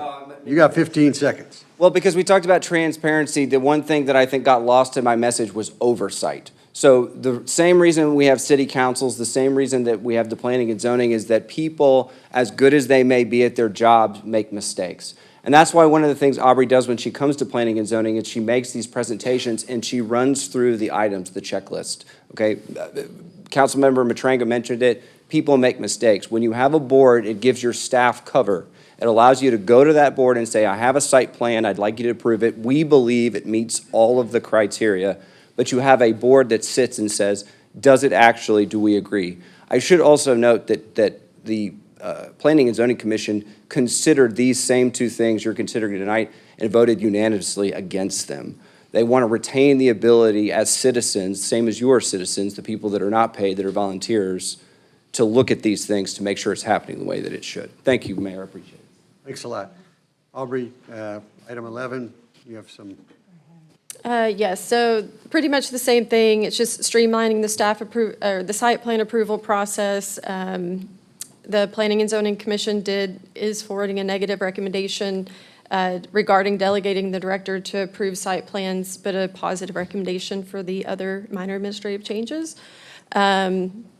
So with this process, the director would review and approve site plans that meet all code requirements. Administrative approvals must occur within 30 days of a complete application. So this speeds up approvals for compliant projects and reduces delays for routine development. In the cases that the commission would review would to hear and decide appeals regarding abandonment, destruction, or damage, and the time frame of repairs and maintenance for non-conforming uses and structures, which is in the ordinance already. That would remain. Holding public hearings and making recommendations to City Council for ordinance changes to either the subdivision ordinance or the zoning ordinance. Holding public hearings and making recommendations to city council for zone change requests, specific use permits, and requests to vacate public easements, that would remain unchanged. And approving site plans that include requests for alternate landscaping, screening, parking, increased building heights, or other special exceptions or requests. These cases would be scheduled and decided within 30 days. So the director, again, determines whether a site plan qualifies for administrative approval or if it needs to be referred to the commission. This would just create a clear and efficient intake process and provide flexibility when maintaining standards. Kind of talked about this. So again, just minor administrative changes, clarifying submittal requirements. We rearranged Section 9 in the zoning ordinance. For some reason, specific use permits were always ahead of site plan permit or submittal requirements. We've flipped that so it makes more sense. Just improving organization and consistency of the language throughout the zoning ordinance. We relocated some language for clarity. We removed some regulations that were recently moved to Chapter 14 when we updated the codes in January. There was some outdated information in this that we just removed, and then removed references to the local neighborhood commercial zoning district. We removed all of the Ps and Ss and Os from that column in the permitted use table years ago and just hadn't finished the cleanup. So again, it's just some cleanup efforts. And this, we have the ordinance drafted in 2 ways for this one as well, with both options. Okay, so there being no one else desiring to speak on this item, I now close this public hearing for amendments to Appendix C zoning of the Friendswood City Code. We move on to item 11B. Consider an ordinance concerning amendments to Appendix C zoning of the Friendswood City Code to authorize the Director of Community Development to approve site plans except in certain situations, to consolidate site plan approval requirements, and to make minor administrative corrections. So I'm going to stick with what I was saying before. I think in this case, I think we could offload planning and zoning site plans, allow CDD to approve those plats, keeping the, and while I'm saying all this, I agree with what Murad, his idea of putting more information out there for our public to consume, on our website so that people know what's coming as far as site plans and plats. But in this case, I think I am going to be in favor of option 1, but I want to hear others. Councilmember Matranga. Thank you, Mayor. So, Aubrey, could you give me, and mainly it's for anybody watching this or maybe in the audience today, kind of go through, if you would, just a high level, what is a site plan? So a site plan would be the plans for any new commercial building or significant changes to an existing commercial site. So all the commercial zoning districts and several other zone change processes require it. So the site plan is basically, we're looking at the site overall to make sure they meet setbacks, the building elevations to make sure that they meet height requirements, landscaping, photometric, and Overall look of the building and that sort of thing, and this is all for commercial. yes, when we get like I said, it's not just CDD, it's engineering, public works, police department, fire marshal. We all review that, they're all distributed and reviewed amongst all the departments. Location of where the garbage cans are and all that sort of thing, and how they're screened and all that. Okay, just making sure we're all talking about the same thing. So if plats, based on our last vote, are going to stay with P and Z, why not site plans? How does that help? Some of the things we talked about, well, cutting down on meetings, some of the efficiency, those kind of things. If we, as we've already voted, to option 2, does it make, by changing it here, how does that help us? I would say site plans are the more subjective. The commissioners sometimes do catch things that we miss, maybe screening or shrubs or something like that. But the subjectiveness is sometimes what gets us in a bind. So I could see it either way. Like I said, the standard among, like, all the cities in Galveston County, Friendswood is the only one that the commission does approve site plans. All the other cities delegate it to staff.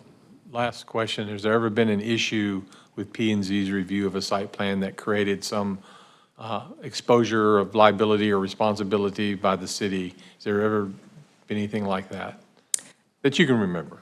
I would say the industry part two is probably the most recent one, and I think it just sometimes puts the commission at odds with city council, with just differing opinions. Okay, thank you. Is the site plan the first opportunity for the public to see what the developer is envisioning for that location?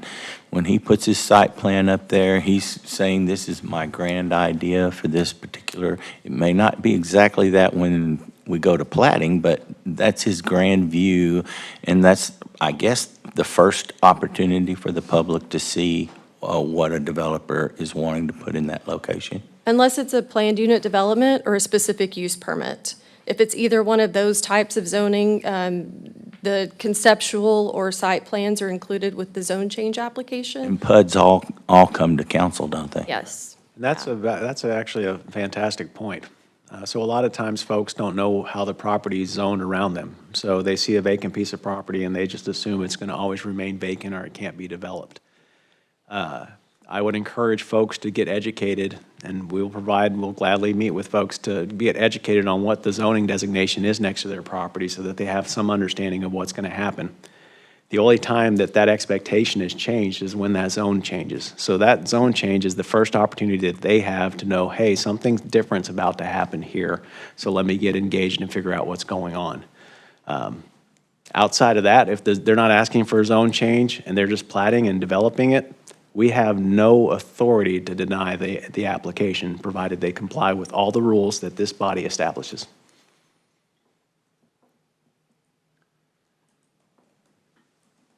So just a question again. You said that very few cities, most cities, the site plan is approved at the administrative level.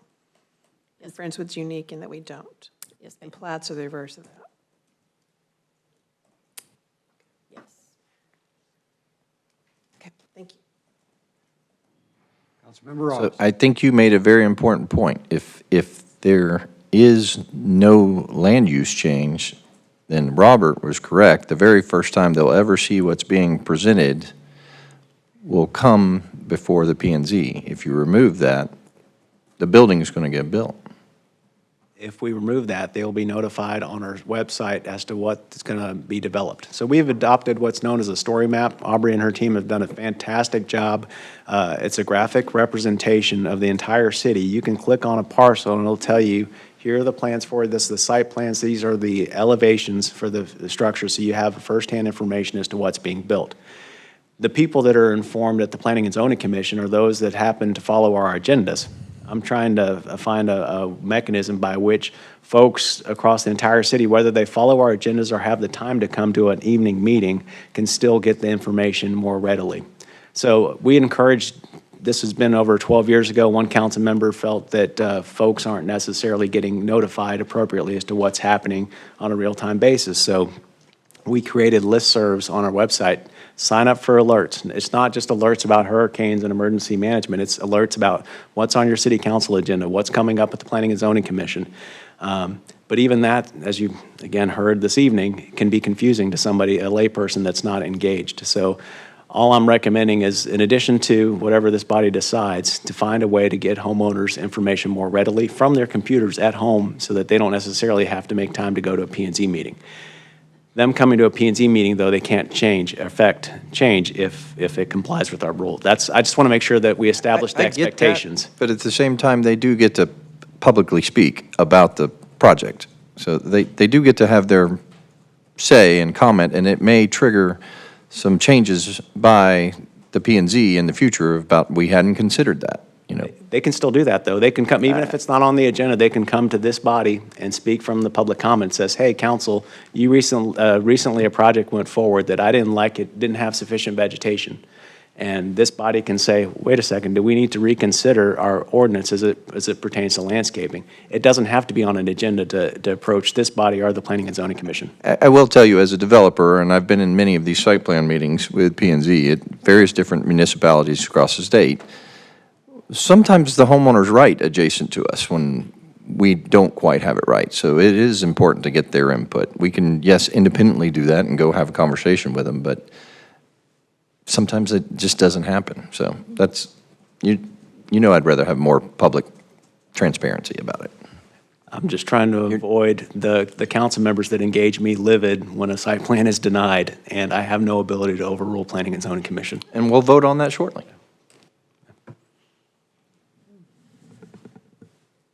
Anybody else? Okay. I'm ready for a motion. Did I read the ordinance? Did I read, consider an ordinance? Which one? I think I read it.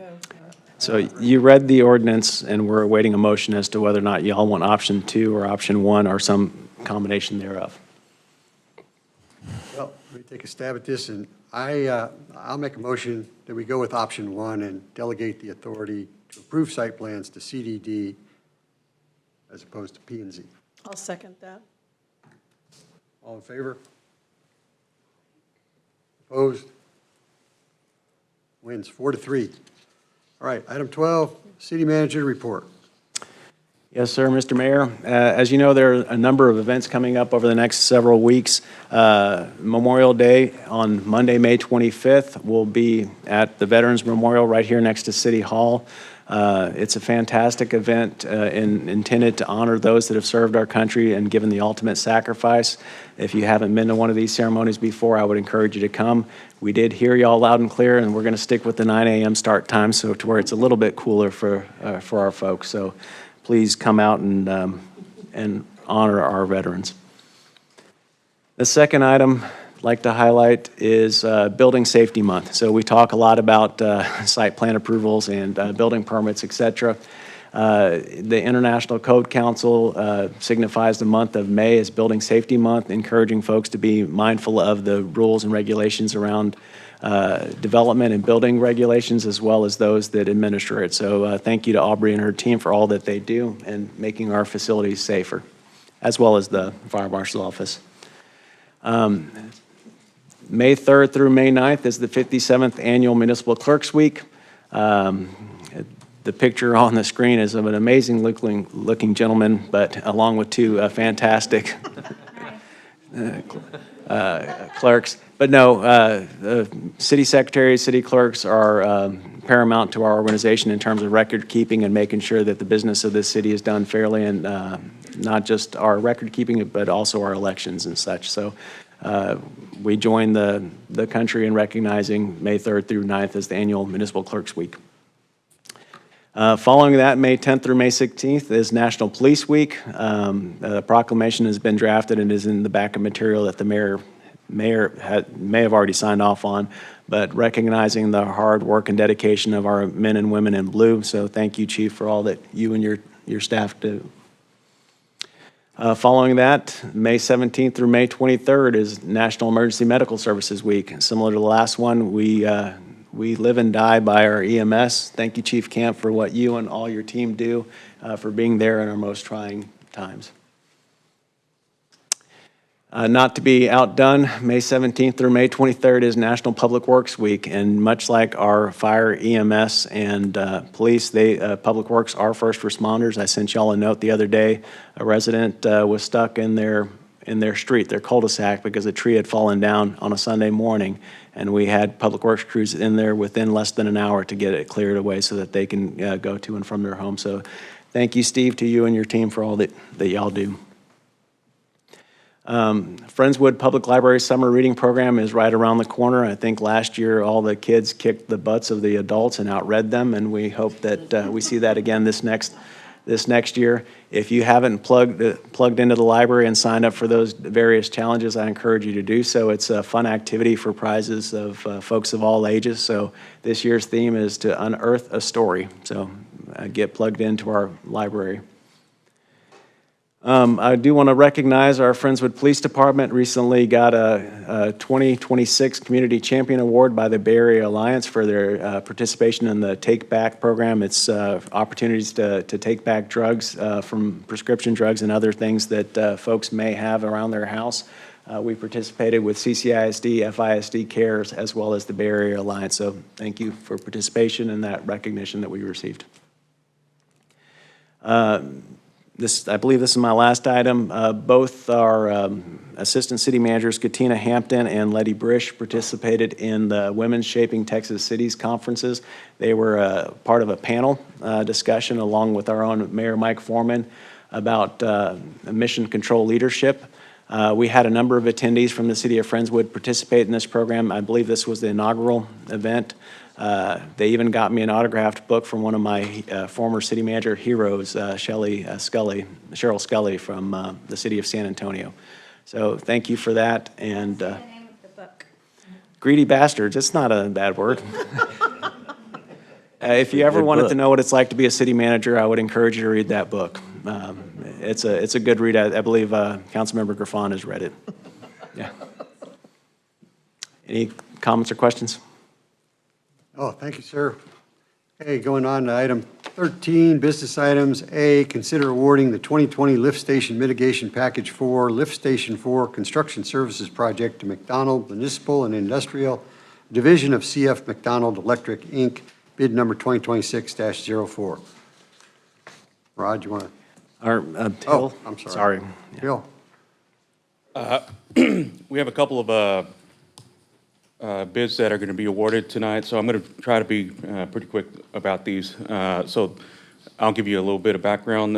This project is for lift station number 4. It's one of the facilities identified after Hurricane Harvey for mitigation work. Lift station 4 is located near the end of the runway at Poly Ranch off of Airline Drive. The scope includes elevating electrical and mechanical equipment above the Harvey flood level and making improvements to harden the lift station against future flooding. We received 3 bids for this package, and McDonald Municipal and Industrial was the lowest qualified bidder. Staff recommends the project be awarded to MMI. Any questions? No, I'm just really excited to see this work being done. This is really been a long time coming, and I'm glad to see this moving forward. Take a motion. Motion to approve. Second. Motion and second, all in favor? Got it. 6-0. 13B, consider awarding the lift station number 2 rehab project to Sustenite Support Services LLC, CSP number 2026-03. Bill? Okay, this item is for the rehab of lift station number 2, located at Deepwood, adjacent to the old Public Works building. This is one of the more critical lift stations in our system, so reliability is important, and that's reflected in the contractor's ability to perform the work and keep the station operating during construction. This is part of our ongoing effort to maintain and improve reliability in our wastewater system, particularly at some of our older facilities that need upgrades. We used a competitive seal proposal process for this project, so this was not a low bid. We evaluated firms based on qualifications, project approach, and cost. Sustenite ranked the highest overall and demonstrated a strong understanding of the work, a solid plan for execution, and relevant experience with similar projects. Staff is recommending award to Sustenite. I'm making a motion to approve this one too. This is one of the most important, and actually can experience damage more so in a freeze than in a flood. And the Uri freeze was an example that a lot of problems we had across the whole system. But I like this one too. All right, I have a motion. Second. Motion and second, all in favor? 7-0. 13C, consider awarding the Blackhawk Boulevard Reconstruction Phase 2 Repackage C project to Raytech Construction Resources, CSP 2026-02. Hill. This item is for the next phase of the Blackhawk Boulevard reconstruction, which will address the remaining roadway drainage and infrastructure improvements needed to complete the corridor. So you see the map right here on the screen right here, that the red denotes the project locations. As council is aware, this project has had its share of challenges in prior phases. So our focus with this procurement was making sure that we selected a contractor with the experience, approach, and capacity to successfully deliver the project from start to finish. Raytech's proposal stood out in these areas. They demonstrated a strong understanding of the project, a solid plan for execution, and a team with relevant experience on similar work. Based on the evaluation, they gave us the highest overall confidence in their ability to complete the project efficiently, stay on schedule, and deliver a quality product for our residents. Mayor, I appreciate the thoroughness of this because we, as you said, we had some issues in the past. I appreciate the thoroughness of the evaluation, and I would support this. Make a motion. I'll make a motion. I'll second. A second. All in favor? 7-0. 13 Delta, consider authorizing the second amendment to the professional services agreement with HDR Engineering, Inc. for the Blackhawk Boulevard Reconstruction Phase 2 Repackage C project to design parallel street parking along Blackhawk Boulevard and to incorporate such design into the reconstruction process. Bill? This item is for a second amendment to our agreement with HDR for Blackhawk Boulevard Phase 2C project. This amendment would add design for parallel street parking along Blackhawk, specifically near Geneva Drive, and incorporate that into the overall reconstruction project. So you see that on the map right there. This came forward as a request to improve access to a Wedgewood Village HOA property, as seen on that map right there. And that property is anticipated to be used more actively in the future. The amendment is limited to design only and does not commit to the city to any construction at this space at this time right now. How much is the design cost? 20,600 or thereabouts. 20,000? Yes, sir. Is this where the old pool used to be? Do y'all remember that? This was probably in the 70s and early 80s. They had a pool, I think, right there at that location. It's near there. Is that right? And then they filled it in, and it's next to another park, like a baseball at the stop? Yes. Yes. Okay. This is the baseball park. Yes.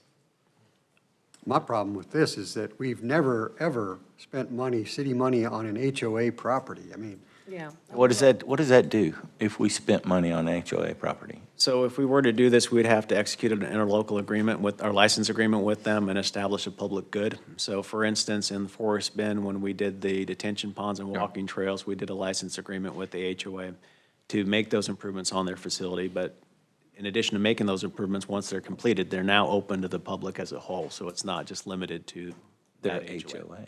Did they know that it would be open to the public?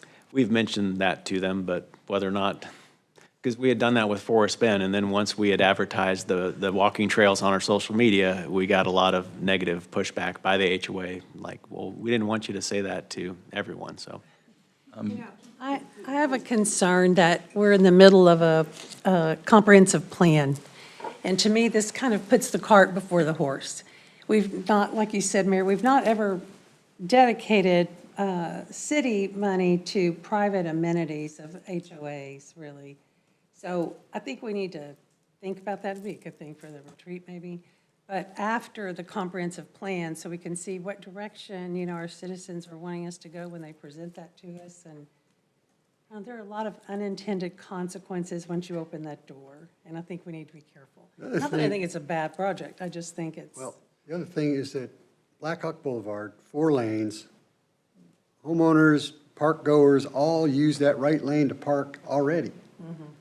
So we're used to driving down Blackhawk, assuming it's 1 lane each way because there's always cars in that 1 lane. And frankly, I don't know why, you maybe would be able to get a few more cars in there if you dedicated that, but people, they're going to park along the street like they always have and always will. So I don't know why taxpayer money would go to something like this to benefit one HOA. And Did the HOA ask the city? Did they come formally and ask the city, the HOA? I believe the conversation, Councilmember Ross can confirm. Yes, so I visited with the HOA. They're planning on refurbishing this, turning it into a Little League field that they will effectively contract out with Friendswood Little League and Friendswood Girls Softball to have as a practice facility. So it's going to be a common use facility for them.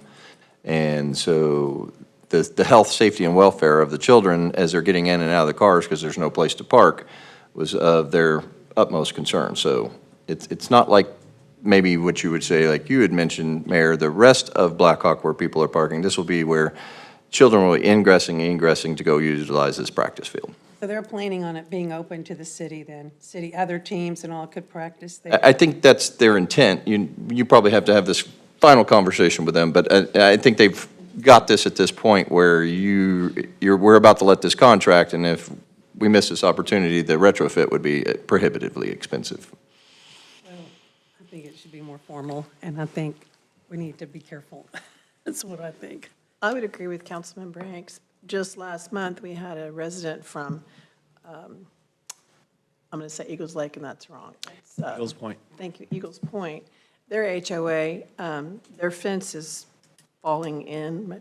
Councilmember Matranga and I went and looked at that, and they were questioning, because they believe that the reason their fence now kind of does this on them is because of the development right across Leisure Lane from them. They believe that's what's happened there. So I, once again, feel like we're kind of opening Pandora's box, that we'll have HOAs coming in and asking us to take care of things that, and my thought was that the HOA should have been saving their money, because you know you're going to have to replace a fence at some point in time. So I agree. I think this might be a better workshop item. And after the comprehensive plan. I mean, it does Yes. seem like we're putting something like that before we get this plan that we're spending a lot of money and time on. And a lot of people are spending a lot of time. Just whenever. Councilmember Matranga. I mean, I get both sides of this. I am concerned about setting a precedent for spending public dollars on a private property. But could we, and again, it's a timing issue thing too, and I completely get the timing. Now, once we start working in that area on concrete, that would be, it's never going to be less expensive than coming up. But could we, and it's more of a question maybe, Karen, for you or Murad, could we make a motion such that we said, okay, if we could get an agreement with Wedgewood Village, understanding that this, if it ever goes forward, it would become public, for public use, and we would then be kind of saying, okay, we could spend the $20,000 for the engineering now, but as long as we had something that said they already, like Councilmember Hanks said, something more definitive than maybe they will, maybe they won't. Would that get us past setting a precedent here? We're going to have something in order to, because you can't expend public funds on private property. Right. So we've got to have something. So we've got to have something in place. Murad mentioned like a license agreement. Sure. A dedicated easement. All that would come back to you once we got that all straightened out. But we could make the motion such that as long as that agreement got done, and, But that agreement would come back to you, right? well, but we're trying to approve funds tonight, right? That's the request. And because of the timing, I understand why we may not wait to a retreat forward, because we may run out of time on doing the engineering and making the schedule. Well, I'm going to say something here too. I would feel better if the HOA had come to council and said, while you're doing Blackhawk, we are interested in this. I don't know how many people, I'm not questioning your integrity at all, but I don't know how many people you talked to. I know the person for Eagle Point, there was one person. I know in my neighborhood, the wall along 518. I mean, there are lots of different older neighborhoods, and Wedgewood is one of our older neighborhoods, and I'm all for shoring up our neighborhoods and safety. But the HOA did not come to us tonight and ask us formally to consider this. So I don't know. Does the HOA really want to open it up or not? I don't know, but did some people that talked to you wanted to open it up? So that's why Back up just a I'm not moment. easy with that. Murad gave them, I believe, or Stephen gave them the option of the licensing agreement. I think the HOA itself was willing to dedicate, basically, the right-of-way, additional right-of-way to the city, but I think staff has chosen to go to the, Did the HOA Licensing. vote on that? And did they put that in writing and give it to you, Mo? I mean, that's what I'm saying about the HOA. Who is, and how many HOAs did they vote on it? Is this what they want? So it's a two-parter. One, I don't have anything from the HOA officially that says this is what they would like. But it's not simply the easement or the license agreement for the parking itself. It's the broader scope. So the parking is serving that property. So we would need a license agreement on that property, identifying that public good. It's not insurmountable. I'm sure they'll sign off on it. They'll see a benefit of having parking. But we don't have that yet. But if you, Setting aside license agreements, interlocal agreements, Next month we do it? if this is $20,000 for the engineering, how much for the concrete? Rod, put your engineer hat on. Hill, give me a ballpark. Okay, we pull the, we say go on the concrete after we have this design. How much is that? It's really going to depend on what happens also underground, because there are some relocation that might have to happen of some utilities. So Give me your best, give me a ballpark. it can be $500,000. upwards of 150,000 to 200,000 easily. So basically, spend $20,000 now and assume we're going to spend, the city's going to spend $200,000 later to do this. I'm still not happy with, spending that much money on an HOA property. I think we got other ways to spend $200,000 that, come I'd up rather finish our parking at Old City Park. So, yeah, so anyway, I just have one question that was brought up during public comments. Why would could our engineering staff look into this and us not approve this $20,000 for an outside engineer? And I too have had Autumn Creek with a fencing concrete bricking that has fallen down, and Mo went with me to visit with that HOA, and they were looking for grant funding or some kind of funding because they don't have the money to do the fencing. And we just flat out denied them. We just said, no, the city does not spend money on HOA properties. But I don't really want to spend $20,000 on engineering, but if our engineering company, our engineering staff wanted to take a look and just see what we were looking at when we're building all 4 lanes, we would have some kind of idea of what it would take to build that. I don't know if you want to dedicate staff's time to that. I don't know. That's staff's decision. But I think I'm in agreement. I don't want to spend, where we've already told other HOAs we wouldn't spend public funds on their HOAs, then I don't know why we would do it here. Yeah, I'm sorry, I got spending $20,000 now so that we can have a decision come up later to spend $200,000. I'd rather just say no now, no to the $20,000, and let's move on. We have a great answer. We're not going to spend $200,000, $200,000, and $220, whatever, just to benefit an HOA park. I'm sorry. So Mayor, can we get a motion so we can get a second and either vote it up or down? Call the question. I like it. Okay, make the motion. I'm not moving forward. Somebody else may want to. If somebody wants to make a motion. I will make the motion. I make a motion, we approve the engineering expenses. Anybody want to second it? That's fine. Not hearing a second, motion fails. Moving on. Consider an interlocal agreement with the County of Galveston, partially fund improvements to city streets within the city limits of Friendswood, Texas. Rod, or Hill, I'm sorry, I keep. No, it's my fault. I should have put Hill on that. This item is for an interlocal agreement with Galveston County for Friendswood Parkway project. The county is contributing up to $6 million towards the construction of a segment of Friendswood Parkway from just north of FM 528 to Wilderness Trail. Under this agreement, this county will design and construct the project, and the city will assume maintenance once it's complete. This follows the same approach used on the previous phase from Sterling Creek to West Boulevard, where the county designed and constructed the roadway. If project costs exceed the county's contribution, the city would either participate in the overage or work with the county to adjust the scope. Make a motion to approve? Second. Motion is second. Any discussion on this one? All in favor? I think I see 7 hands. Yes, sir, I saw it. Just confirming. All right, thank you. Are you sitting down, Hill?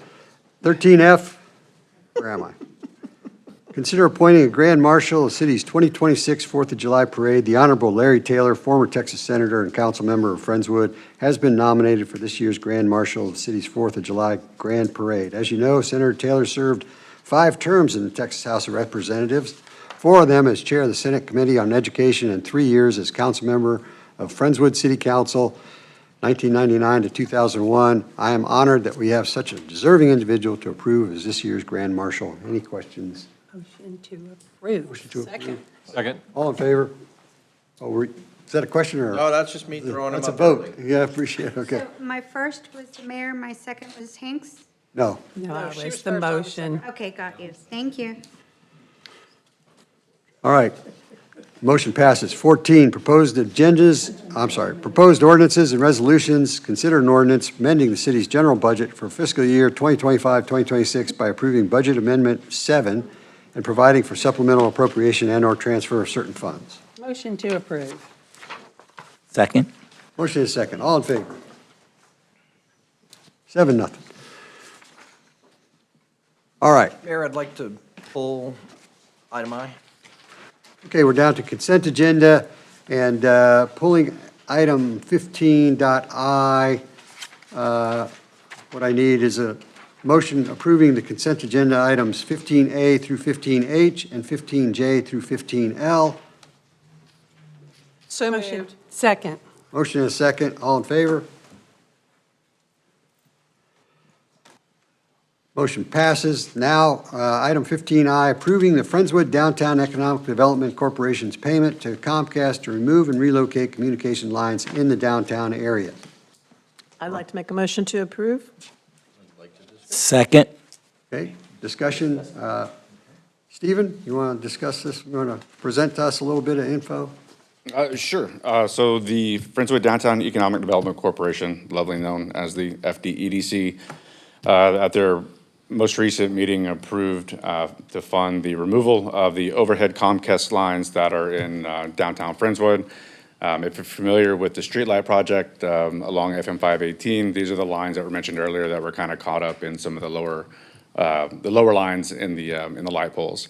What this will do is relocate those lines underground. Same services will be relocated underground, and the existing services overhead will be demolished. They'll be taken down. This, I believe, is $652,000 to have this done, and this is by the Comcast contractor who is looking to do this. If I could add to that, I have sat in on FDEC meetings since they began. They have been saving their money. This was something that the citizens wanted when the 1/8 sales tax passed. And this is something they've been saving for. They did not go into debt for this. $652,000 is a lot of money. We started out at about $30,000 a month. So I'm excited about this. Visually, it's going to be really, really nice. When the street lamps went up, the wires, those communication wires, are the lowest hanging wires, were in some of those lights, so this is going to help with that. So I'm very proud of FDEDC for how far they've come. It has taken us about 10 years to get here, and hats off to them, and they finally have enough money to pay as we go, and AT&T will be following Comcast. So I appreciate the good work that they've done. Councilmember Ross. So from what I understand, this is just the Comcast line, and then we had, the other agenda item just passed it for the AT&T line, and then there's still a Verizon line. So one of the things I'm concerned about is we get to where we don't get a good bid from AT&T, and we don't approve it, or the amount's so much that we are stuck because we've already taken one line down. I'd like to not piecemeal this. I'd like to have all three of them basically approved simultaneously and spend the money concurrently as opposed to doing it piece by piece. Because I don't want to get in a situation where somebody comes in, it's potential. I mean, if I'm AT&T's contractor, I come hold us hostage now that you've already taken down one. Why aren't you taking down the second one? You know, because they give us a bid that's absurd. So. Of course, the problem I see is getting AT&T, Comcast, and Verizon to even come to the same room and meet on this. Well, they don't have to meet. We just have to have the agreements all in place simultaneously, and we're not spending the money until it's all buttoned up. Have you worked with Comcast, AT&T, or Verizon lately? Yes, ma'am, I do it every day. Well, I'm just going You to do tell you that what recognize you're asking for is really going to be difficult. Why is that? It's an agreement. And I don't believe it'll make any difference in the price. And this agreement can be in place. We can wait to spend the funds until all three are in place. Matranga wants to say. Councilmember Matranga, sorry. Stephen, is there any, what's the reasoning that you're coming before us with just the first one, with just this one? It's ready? It is ready. So for the sake of council and the folks watching at home or in the audience, we began this with AT&T and Comcast and Verizon all at a very similar timeframe. AT&T was the first payment that was made a few months ago, and that item that was approved just here this evening allows them to move forward with some additional funding to get their estimate. Comcast beat them to the punch. It just kind of has to do with the processes. AT&T's design team is in-house, and they're taking a while to do the engineering for the relocation. Comcast just went out to their subcontractor and said, we want to remove these lines, give us a price, and that's what they did. So this one just jumped in line with AT&T. Verizon and MCI have a totally different process altogether on how to go ahead and get this started, so we're working with them. I think if the EDC had their druthers, this would all have been done back in 1969 or back in the 80s or back in the 90s before a whole bunch of more lines went up or even the power poles could have been removed. The fact that they had saved up and they were ready to move forward is the reason that they went ahead and voted in their most recent meeting to go ahead and fund not only the design, but then the removal of the Comcast lines. So follow-up question to that is the percentage of lines. Percentage of Comcast or percentage of overall? Overall communication lines, Comcast is?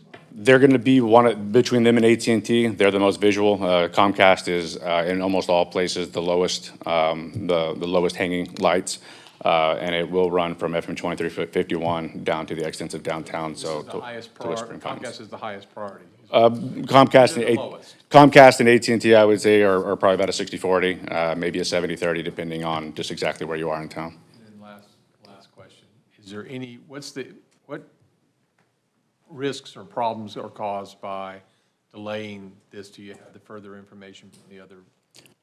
The only risk that you would run by delaying. Yeah, I'm saying these costs. Don't approve it tonight, and it goes to the next meeting or the next meeting. The costs fluctuate depending on whatever the market is at that time. So this price would basically expire, and we would have to go back and have them. So there's the potential that it would come in more expensive.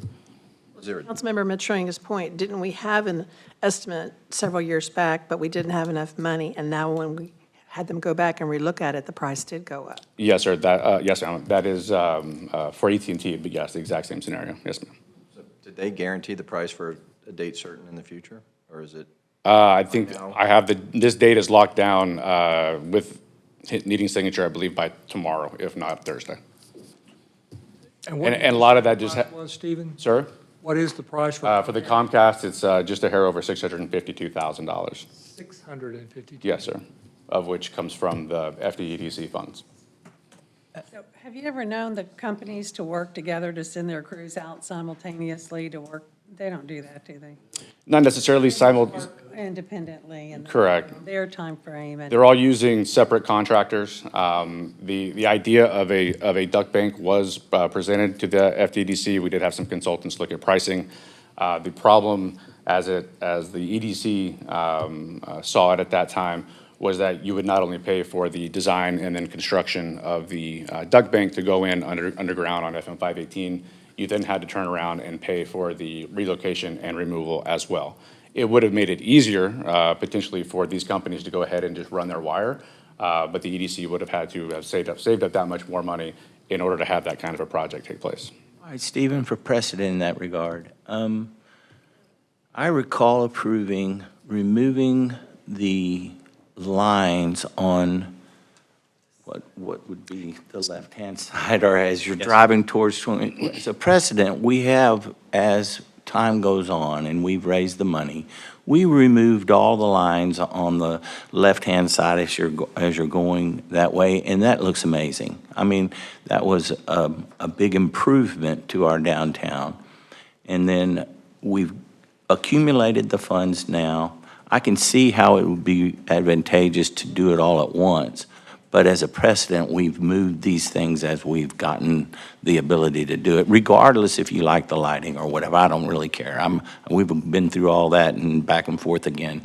But this line will be gone away. And if we don't approve the AT&T's line to go away, it's going to stay there. Verizon has a very few, I think. Yes, sir. I think we can get that to go away. Each one of these incremental work progress has happened over time as we've accumulated the wealth in the account. And I think I can see going ahead and getting Comcast out of the way. I think AT&T will know soon enough, and I believe we have enough money in the account that's been generated by people spending tax dollars here in Friendswood. And I want to commend what's gone on downtown. Some people can complain about it, but it looked a lot different 25 years ago than it does today, and I'm really proud of some of the things. We've got some I liked going eating at Cooper's and hearing the little band outside, and that wasn't there 25 years ago. And I've been here, I'm 65, I've been here 55 years, since I was 10, somewhere between my 10. So our downtown back then was a lot different than it is now. But there's some really neat things going on downtown, and I want to commend FDEDC and the work that they're doing. I know y'all catch flack for colors and all that stuff, but that is what it is. That's the nature of your business, and y'all have accumulated, and you're retaining the funds, and that's important because we'll get those lines down, and it'll all move forward, and I think it'll look a lot better. This is part of the long-range plan. It has been part of the long-range plan from the very beginning. So. Yes, ma'am. One of the original items in, not just going back to 1969, but whenever the FDDC was formed, a year later, they funded the downtown improvement plan, and this is priority one, and the downtown improvement plan was to get rid of some of the overhead lines. So you're looking at almost a decade of other projects, mind you, but this has always been one of the most expensive projects.